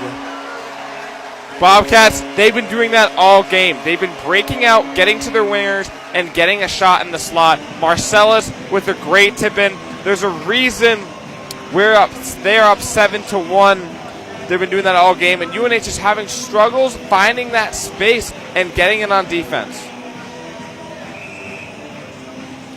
Crazy disco lights going on here at M&T Bank Arena, and they should. They should party hard tonight. But remember, the number one rule in college hockey, you got to win the Saturday game. You got to win the Saturday game. This game, wipe it off the slate if you're UNH. You got another game tomorrow. Bobcats up 7-1 with 10:30 left in the game. Tic-tac-toe from that first line that we've been talking about all evening long, and that chemistry that you talked about, Luke, pulls through. UNH breaks into the zone behind Silverstein. This puck takes a circus bounce, and the Wildcats put it in the back of the net as Marty Lavins takes a shot and puts it in the back of the net through the wickets of Silverstein, and it's 7-2. A little bit of disaster relief, some damage relief from the Wildcats. A great spinning circus shot to the right side of the net. Silverstein Just barely couldn't get it off to his left. UNH cuts the lead down to 5. I don't even know if that was tipped either. That's the crazy part about that, that shot got through without getting tipped by even a Bobcat stick. This puck's in the defensive zone. Nate Benoit has it. This puck stretched by Blaise. Dumped into the zone. Serbone whacked against the wall. Another puck dumped in by Benoit. UNH now having pressure. Spin move by LeClaire. LeClaire over to McPherson. McPherson finds a teammate. Slap shot. Can't go by Fitzgerald. Here comes Serbone. Whiffs on a pass to Treelor, but it still gets there. Field goal from Smith over the head of Treelor, and he can't grab it.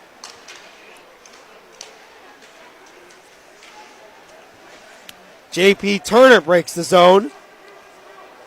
Can't get it by the line. Here comes Cooper Moore.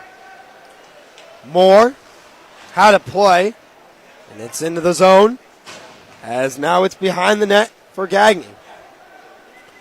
Gagné behind the UNH netminder, DiMatteo. Gagné now breaks across mid-ice. Not tipped, could be icing, but it will not. Moore finds Pelosi. Intercepted now by Ring. Ring trips on himself. It's now gathered by Pennington.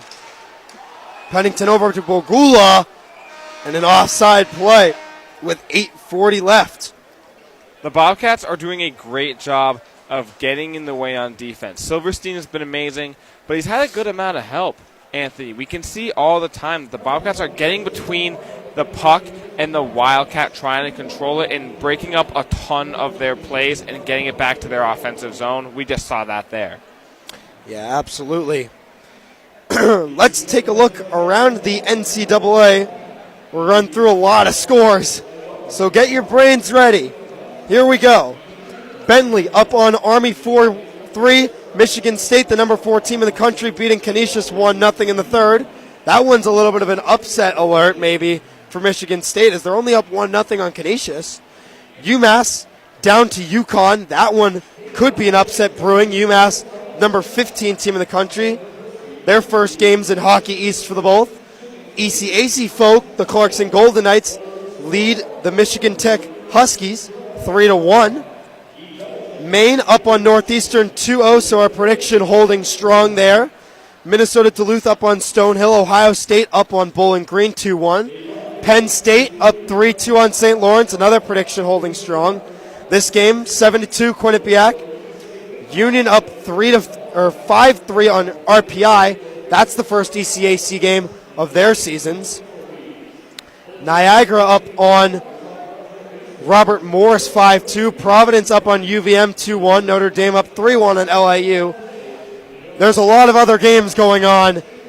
I cannot really talk about them because it's a lot. But another one to point out, North Dakota up 5-0 on Boston University. That's not one that you expected to see at the beginning of the day. Big game of the night, number 1 Denver playing number 20 Wisconsin, as this game's back underway here between number 11 Quinnipiac and unranked UNH. Tyler Borgula comes into the zone, takes a shot. It's blocked away by DiMatteo. It's on the point now. Shot blocked in front by Cronin. It's gathered now by Pelosi. Pelosi on the left wing, puts it deep for Ricketts. Cross check up against the boards by a UNH player. No call there, as Borgula is getting the business to him. Ricketts slams in to Winters, taking exception to his teammate getting cross-checked. Power having an offensive forecheck day. DiMatteo comes out to play. Here comes Power with speed. Almost had it as Heward couldn't get on the puck. Here comes Power. Power loses it in his feet. Nice move there by Sweeney.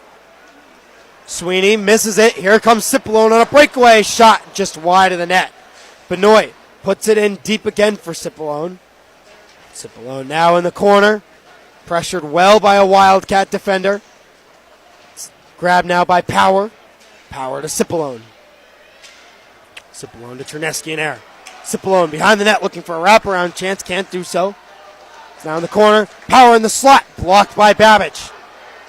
Goalie lost his stick. Here's Terneski in air. Terneski in air. Shot off the post and in. 10 goals in the game. Victor Terneski in air picks up his first. It's 8-2 Quinnipiac. Avalanche not stopping. A great pass from under the net on the wing. Made it happen. What else is there to say, Anthony, right? Not a lot. They've been hitting the corner every single time. The UNH Wildcat goalies going through it at the moment. Bobcats putting on a show for this crowd in Hamden. Good day if you're Dylan Silverstein.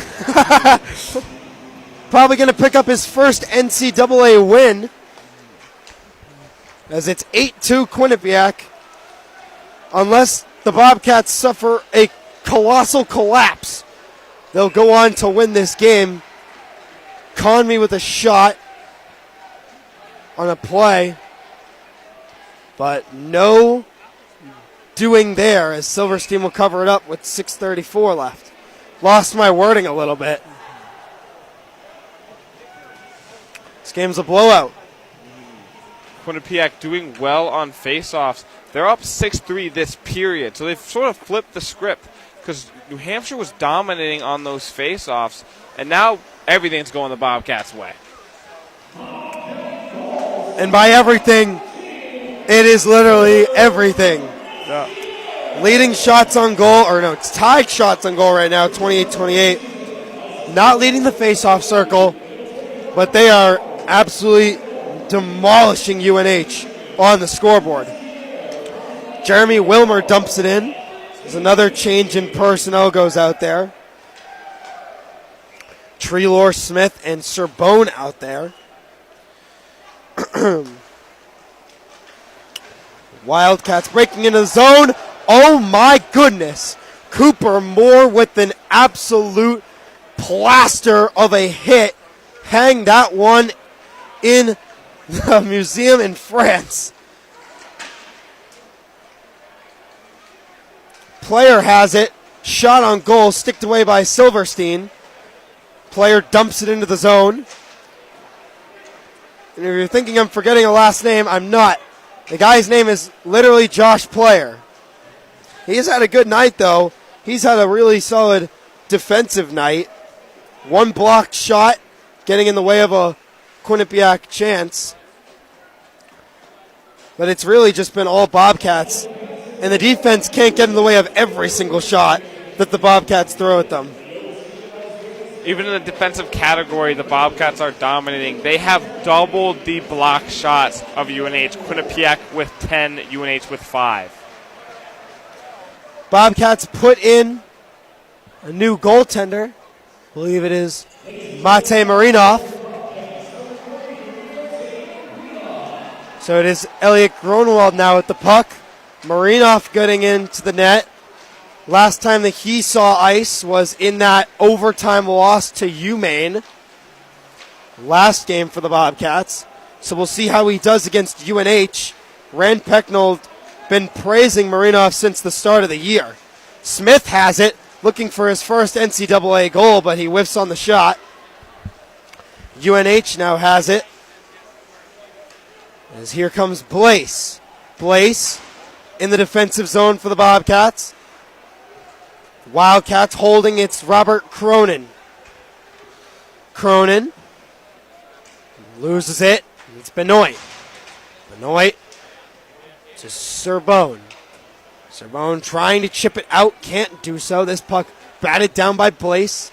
Blaise trying to hit Smith. He hits Treelor. Smith hits Serbone. This play will go offside with 4:06 left. Quick break from the Wildcats. Looks like the Bobcats are going to have a great shot on goal there, but an offside's called. It's just been utter domination. And to be honest, going into this game, looking at the stats that UNH put up, it's very deceiving because you see Jared Whale leading the NCAA in goals against average, leading the NCAA in save percentage. But that's against Merrimack and that's against Bentley. Bentley is a D2 school with only D1 hockey. Merrimack is a very, very solid team, though.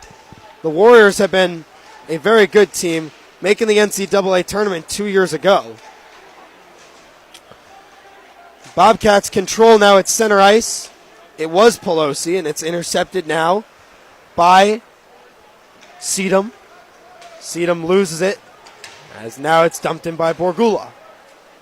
Reed over to Fitzgerald. Fitzgerald intercepted by Cipollone. Cipollone putting a shot on, but it's deflected by a UNH defender. Lavins dumps it in deep.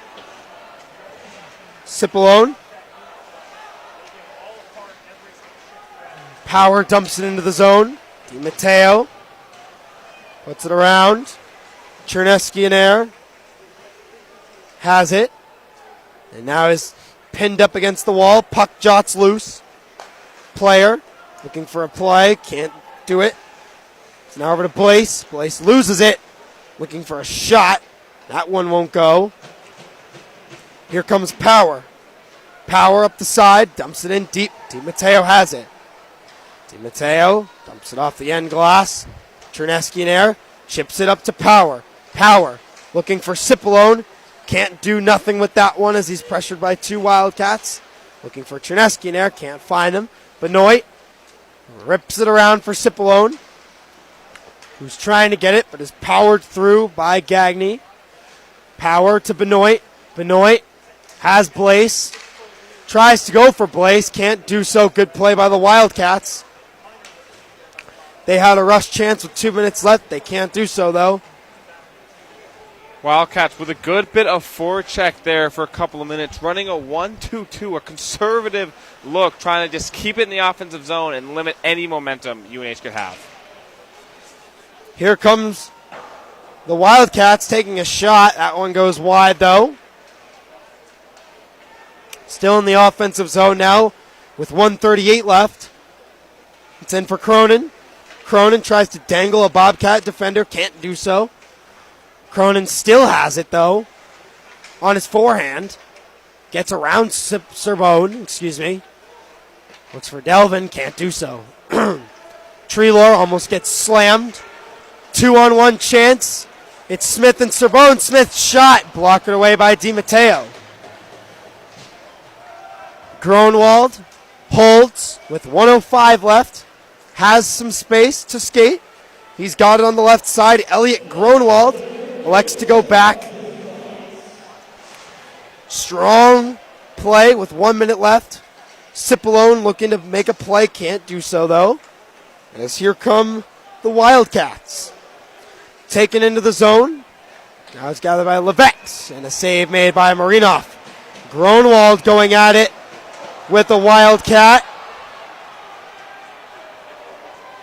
Has a little bit of extracurriculars that are really just not needed with 42.4 seconds left from either side. A lot of tension built up this whole game, and someone had to let it out there as they get into a little bit of a fight. Refs are able to break it up, though.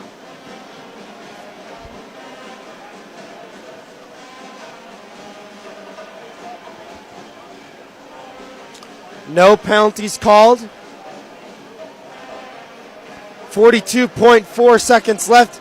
8-2 Bobcats the score. M&T Bank Arena has fans by kind of the double digits by this point. Not a lot of people hanging around for this blowout. Gotta beat the traffic. Cipollone has it in the defensive zone with 30 left. Borgula was trying to get it through, but can't do so. Blaise dumps it in.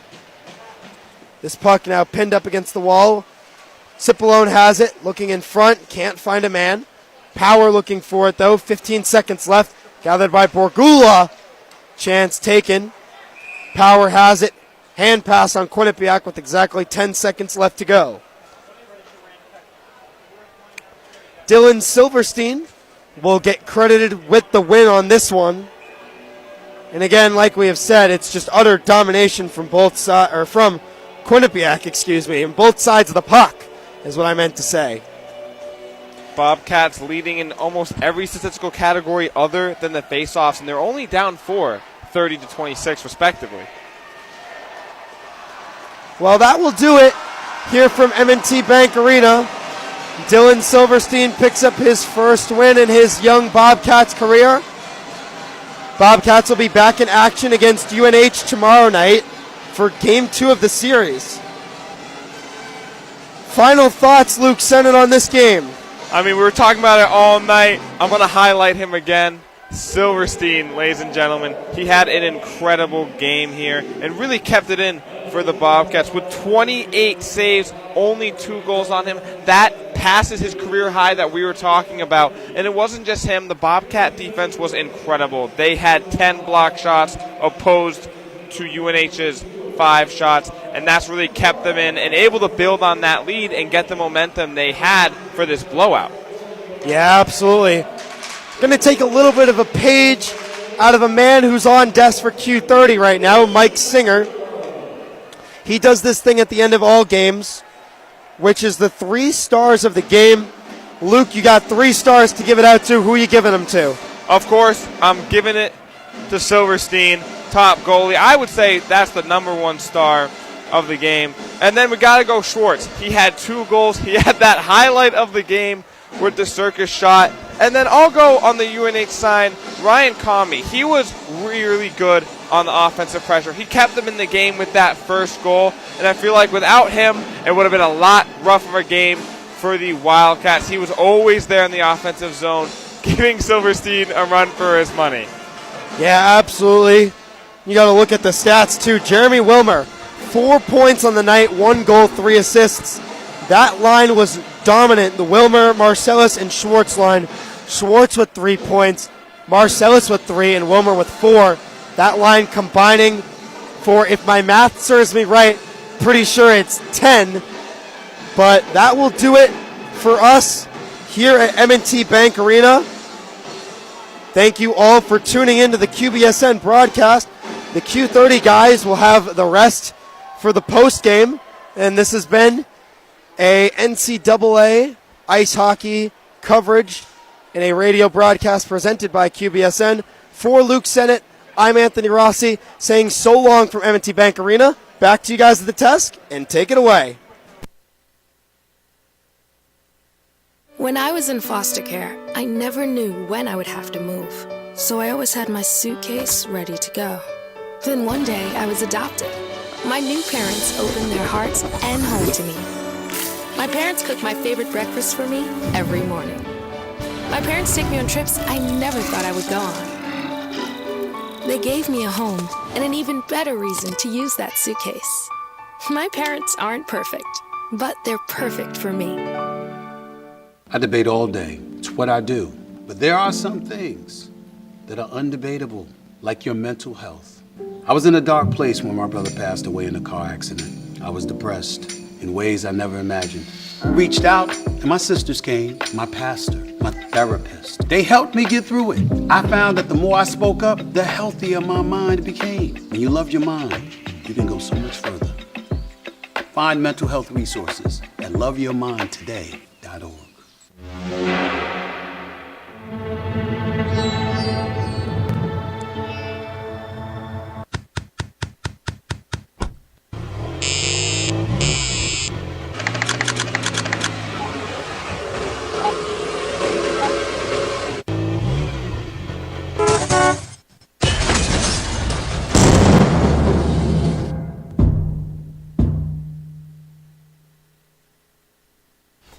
Welcome back to Bobcat Game Day. For your post-game coverage, the Quinnipiac Bobcats, they take this game over the UNH Wildcats 8-2 at a final score. What a game, an offensive, just offensive onslaught from the Bobcats. Of course, on desk we have myself, Andrew Reynolds, Mike Singer, Eli Ehlers and Zach Duranko to break it all down for you guys. Guys, what are your initial thoughts after this game? I want to start it off with a question. So you went into this game thinking that UNH is going to take it. So what are your thoughts? 6-goal difference. Let's think about that, Zach. So I will say sometimes, you just don't get it right. You just don't get it right. I'll say this. Right?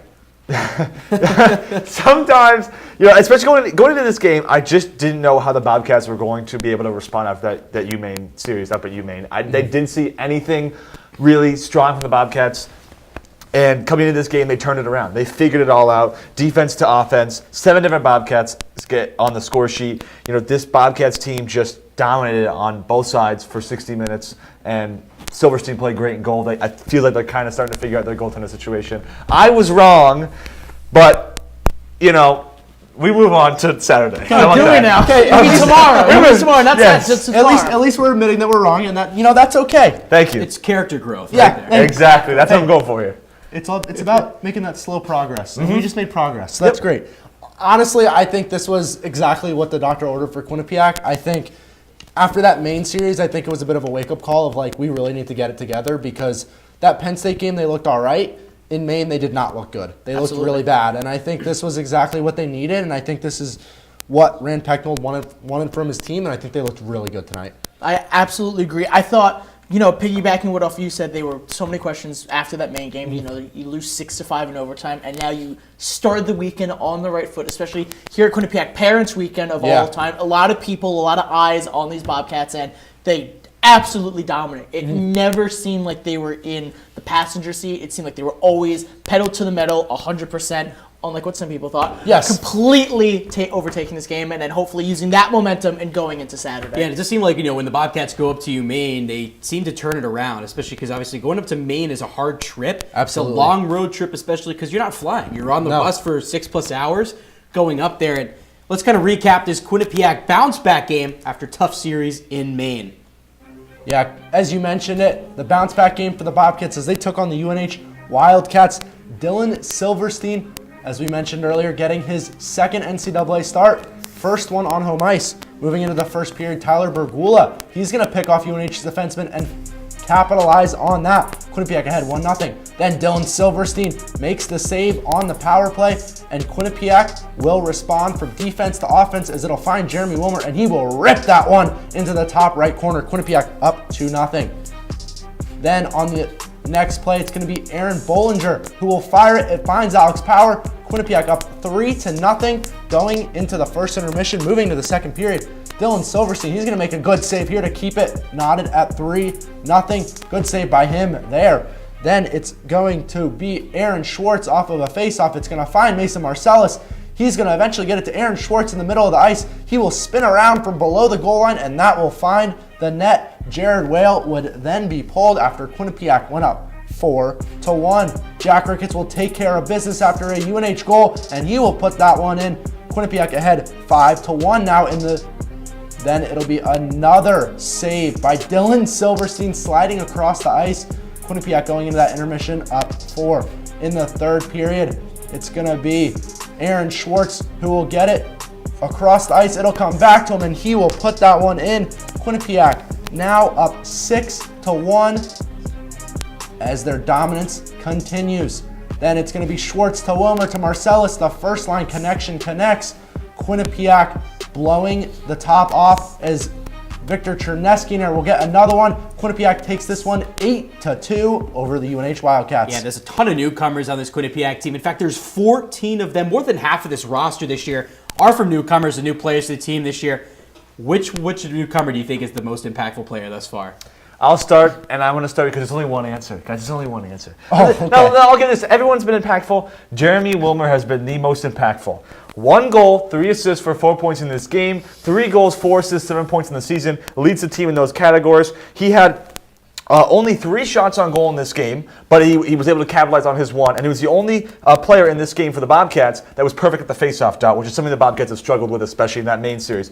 Wilmer is having such an impact. Coming from that BU team with so many great players, he was a third-line player last year and had an impact at BU. He's one of those guys that has the leadership and is a veteran on the ice and knows what he needs to do, and we saw in this game his ability to help out his teammates and to make that line better, and I think that was a big part of why the Bobcats were able to win this one, but such a big score. Absolutely. I think Wilmer has been a huge addition. Sort of reminds me of a Travis Treeler who comes in from Ohio State. It was a pretty good team, but here at Quinnipiac, he's playing more of a first, second line role. But my player has to be Aaron Schwartz, another guy on that first line. I think Aaron Schwartz has really stepped up as a first year. He was in the BCHL last year. I think he had 81 points in 51 games, just unreal stats.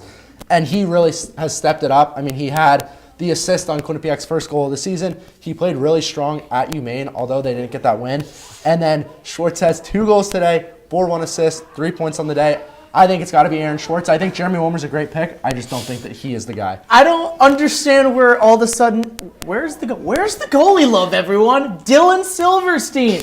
We went into that main weekend with a lot of question marks. Is it Silverstein? Is it Marinov? Oh, who knows? And now all of a sudden we get what, to me at least, looks like a clear starter in Silverstein. At the end of that game, Marinov took over 9 times out of 10. Last year's season before that, it was Altman, the guy that was coming in as the backup. But now Silverstein making a lot of saves. I mean, at one point, not in a negative way, they let Silverstein kind of face some more high-end offense, a couple of breakaways. He was able to stop it. We saw that one save where he dove out and got it with the paddle. It seems like Silverstein is again taking that crease away from Marinov and potentially taking the role tomorrow if he starts, unless they want to give Marinov another shot. Absolutely, and in both of his games, he's played over 25 saves. So really impactful. And I have to say, assuming that when Marinov went in those last 10 minutes, I would say that leads us to believe that Silverstein is going to get the start. They wanted to give him those few minutes to rest. They don't want to risk anything. I think that's leading us, and I think Rand Petnell's going to put Silverstein in for game 2 on. Yeah, there's still a ton more to talk about. We'll be right back after this commercial break.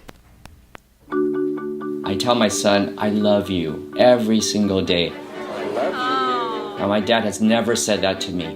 Not because he doesn't love me, but because culturally it wasn't comfortable for him. Now that he's a grandfather, he says, I love you to my son every time he sees him. My advice to all the fathers out there,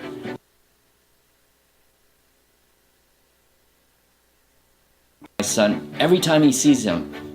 My advice to all the fathers out there, forget the cultural restrictions. They grow up way too fast for you to waste even a single precious moment.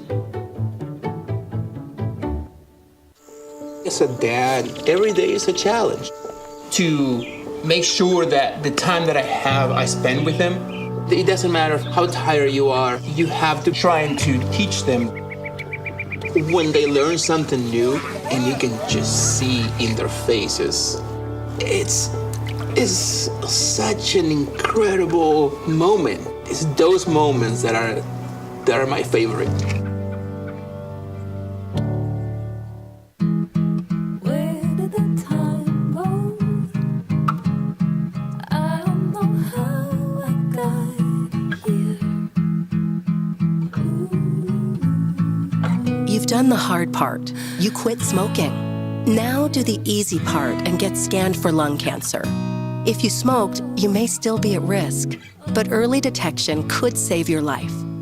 Talk to your doctor and learn more at savedbythescan.org. Welcome back from commercial, of course. Quinnipiac was not the only team playing tonight. There was a ton of other games around the NCAA, so let's take a look what happened.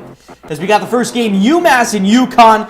This game, of course, a Hockey East matchup, 2 rivals. See, it's a very hot rivalry in football, but UMass able to tie it up within the first 40 seconds of the second period.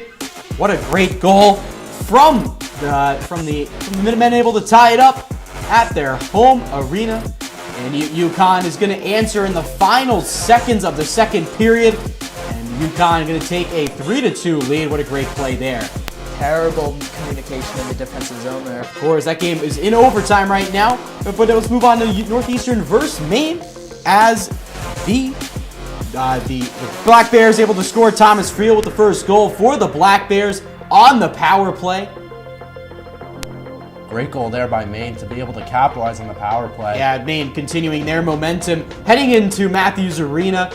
And one more try here. Taylor Makar, of course, related to the great Cale Makar, one of the top players in the NHL right now. We just saw UMass. That's his alma mater. Now moving over to the big game of the night, North Dakota BU. You'd think it's a good game, but I'm going to be honest with you. This one's a blowout in the first period. North Dakota on the power play here. A shot goes in. Jackson Coons able to put it away. North Dakota up 1-0. Defensive breakdown on that one there, leaving Karan out to dry. Yeah, we've talked about Karan, one of the best players in the country last year, is trying to keep that going on this year in a very high contested, especially a loud environment like the Ralph is up in Fargo, and a great goal there. North Dakota adding another one, doubling their lead. That's Max Swanson. Holy turnover at the blue line there, Batman. That was terrible. Yeah, I mean, BU cannot be taking this many penalties against a top 10 team, and it's paying off for North Dakota. Off the face-off, Louis Jamernik is going to put it home. He's going to intercept that right there and go right off of the boards. What a great play there. Going to try to cross it in front. A great tip up front. Yeah, BU's defense really struggling, as we talked about it. A lot of turnover, and they do not have as many big-time players as they did last year, and it's really showing. Yeah, and you can't see it from that courtesy bug up there, but we're already we're only 7 minutes into this first period, and North Dakota's up on the number 3 team in the country, up by 3 goals. And look how many shots on goal they have. 5. Up by 3. Next face-off, Abram Wiebe is going to get a shot here right off of the turnover. It goes off the Boston University defender's skate, able to tip it front, able to put it away. The defense just looks lost there for Boston University. When you're down by that many goals, it's tough to keep momentum going. And of course, we said that, like I said earlier, this game was not close. There was even another goal. North Dakota, they were up 5-0 going into that first intermission. Absolutely just an unfortunate start for Boston University heading up to Sioux. And real quick, a great rebound for North Dakota as they split the weekend last weekend, and they're really taking command of BU. The score right now still is 5-0 in the second period, but that's definitely one of the games that everyone was looking forward to, and unfortunately not really living up to its hype, as we see. And as we look, we have a little bit more games from around the league, more specifically ECAC hockey, of course the Quinnipiac Conference. Let's see how the teams in the ECAC are doing right now in a few minutes. But the real question is right now, how is Quinnipiac going to keep this momentum up going into tomorrow and then next weekend? For me, it's simple. Start Silverstein. You don't want to change that up. I would hate to see Marinov go in because it really breaks the momentum of how Silverstein's been playing. And I think just continuing to work from defense to offense. Talked about how that in the main series, that defense was not consistent, was not solid. The offense couldn't trust the defense to be solid behind them. If the defense starts very strong in tomorrow's game, that's going to allow the offense to play with the puck, move it around, get opportunities. We saw a couple of great power play opportunities for the Bobcats. I think the Bobcats just need to continue what they got from this game. Absolutely, and you bring up power plays. That's one of my first points I was going to make. Quinnipiac went 2 for 5 on the power play.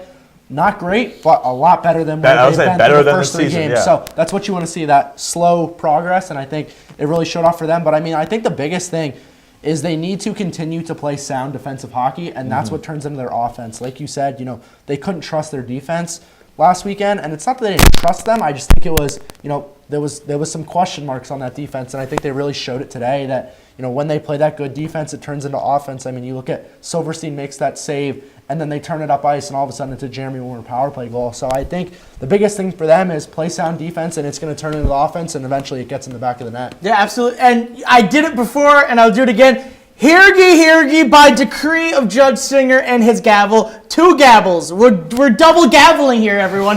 That Quinnipiac is going to take the game tomorrow. They're going to go up 2-0 in the series. They're going to use all that momentum rolling into the next couple of games. But the one thing that they have to do is they have to start out-shooting their opponents. It's the cliche, more shots lead to more goals. Quinnipiac was behind just by 1 when it came to shots on goal, and they were able to pull out. But what they have to do is they have to jump right out of the gate. They can't let the other team kind of take that momentum, and they can't let the ice kind of tilt in Quinnipiac or tilt against Quinnipiac. They have to be really strong in the puck. We saw Rand Pecknold again put that fourth line back together with Cipollone and Trinetsky in there. And they have to get them going. They have to. What they're really good is their dump and chase game is excellent. They're great throwing around the bodies. And something that I feel like we've been talking about all last season was Trinetsky in there is so good on the faceoff. So Rand trusts him to put them out in those in those situations that you thought, oh my God, their top line should be out there. It's their fourth line, and they're taking the lead or they're tying the game in important situations. I agree. I think that line played together in that exhibition game against Northeastern, and it was very noticeable that Rand Pecknold put them out in situations where I think at the beginning of last year he wasn't doing, and that line has really grown as a trio, and I think that they are going to play a vital part of this team's roster if they're going to be able to make a deep run this year. One of the great points that you made when you were talking there was about how they need to make sure those first few minutes are very key, and they need to be very ready tomorrow. The Wildcats are going to come out with energy. After this game, they have a lot to look in the locker room at and say, what can we fix? They're going to be ready. Those first 5 or 10 minutes of tomorrow's game is going to be key. If the Bobcats can outshoot them, come out with some energy, they should be able to continue this streak from today. Absolutely, and that's something that really hurt them in that main series. They were down both games early in the first period, and they could rebound some, but they weren't able to put a full 60 minutes together, and I think that really hurt them, and I think that's going to be critical tomorrow because, as you mentioned, UNH is going to be coming for them. But I think the one positive takeaway from that week, and I know we're backtracking a little bit, was that they were behind the 8 ball in that Saturday game. We saw what they can do when they're playing behind by a couple of goals, ending up tying it and going to overtime. But now we see what they're like when they're completely in the driver's seat. It was something we were talking about during the game. It seems like it's the Quinnipiac Bobcats that we saw last year. Yeah. My first year here and the year when they won the national championship. It seems like they're finding their footing again. A lot of new faces, a lot of new turnover, but it truly seems like this is the Rand Pecknold Bobcats that we've known that have been so dominant against really good opponents, whether it's Hockey East, ECAC, or out west. Yeah, there's so many different players we've seen in this Quinnipiac team. We already have a decent amount of sample size, especially for games-wise. What is the one play you guys think is going to step up tomorrow based on the few games we've seen, especially even in tonight's effort? I think the biggest player that I'm expecting a big game from is Mason Marcellus. I thought he looked good today. I don't think he looked great. I mean, he had that goal, but you really got to give credit to Schwartz and Wilmer. I mean, if it doesn't get to them, it doesn't get to Marcellus, and they really put it on a platter for him. I think he's done well. I don't think he's done as good as he could have like he did last year. I mean, last year was a really big year for him. So yeah, I obviously, think, and again, preseason all-ECAC team as well. Exactly, yeah. So, I mean, I think he's going to be a huge impact player for them.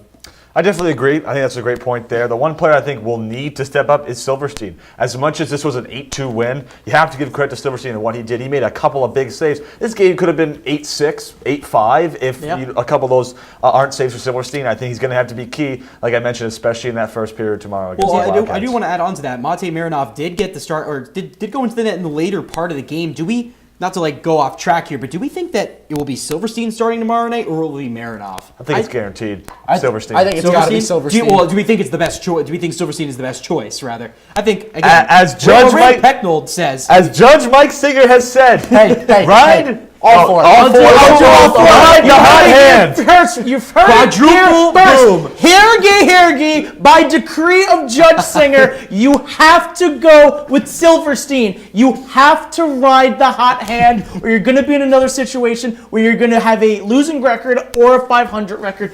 Go with the goalie that's hot. You kind of, what am I doing here? You kind of took my answer with Silverstein, but something that I really want to see more of is getting. Can I get my hammer back, please? Yeah, I gotta give him his hammer. I want to see the defense get a little more active in the plays. They have a lot of good players. They have Moore Pennington returning, but they also have Charlie Letty, who knows what it takes to win a championship, or at least go the distance. They have the skill set. It's just a matter of whether some of the new guys on the back end can find their home in Pecknold's system, because we've seen Pennington, we've seen Moore have really good years jumping into the play and turning their more defensive mindset into offense. I mean, Pennington last year got one of the assists on Trinetsky near his goal against Wisconsin. I want to see some defense transitioning into the play, finding the back of the net. You can't let the forwards do everything. It's got to be a full team effort. You know, and all those players you guys mentioned are going to have to step up, especially for conference play, because that is really what matters at the end of the day. The Quinnipiac Bobcats, they got to win a game in Lake Placid. They have not been able to win a White Lodge championship since 2016, the year that they went to the national championship, ends up losing to North Dakota, and the Bobcats are going to be chasing for that this year. But the first step is going to ECAC play, and there was a few games in the ECAC around the league today, so let's take a look at those games. Well, there was one in-conference game, Union versus RPI. The final score, the Union Garnet Chargers able to take that 6-3 for the Mayor's Cup in the Albany Capital District. 4-1 was the final score. Clarkson took down the Michigan Tech Huskies. St. Lawrence ended up losing to Penn State 3-2. And the Colgate Raiders able to take down the RIT Tigers, or the Rochester Institute of Technology, 5-4. Really good wins just across the league as well. I think, again, you look at the game, right?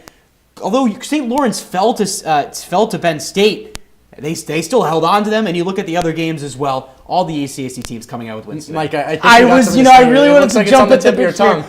We're Union getting that new rink, and they're kind of building a new home for them. Holy sweet Georgia Brown. I think Union, especially with that last year at Messer Rink. Exactly. Just getting on that right foot. That's what every team wants. And I've been repeating myself again, but that's how important it is. I think if Union can continue to play the way they are, they can make a little bit of a seismic wave here in the ECAC. One of the games that really stuck out to me was Clarkson's win over Michigan Tech. You mentioned Michigan Tech being a big team last year. 4-1 win. It's a good start in non-conference play for Clarkson, a team that the Bobcats are going to have to look out for later in ECAC play. Yeah, I mean, especially when you look at traveling up to upstate New York, that's never an easy trip for them. I think the biggest game for me was that St. Lawrence win over Penn State. I mean, that's another upstate New York matchup. And St. Lawrence, it seemed like they really handled Penn State well. They handled that adversity well.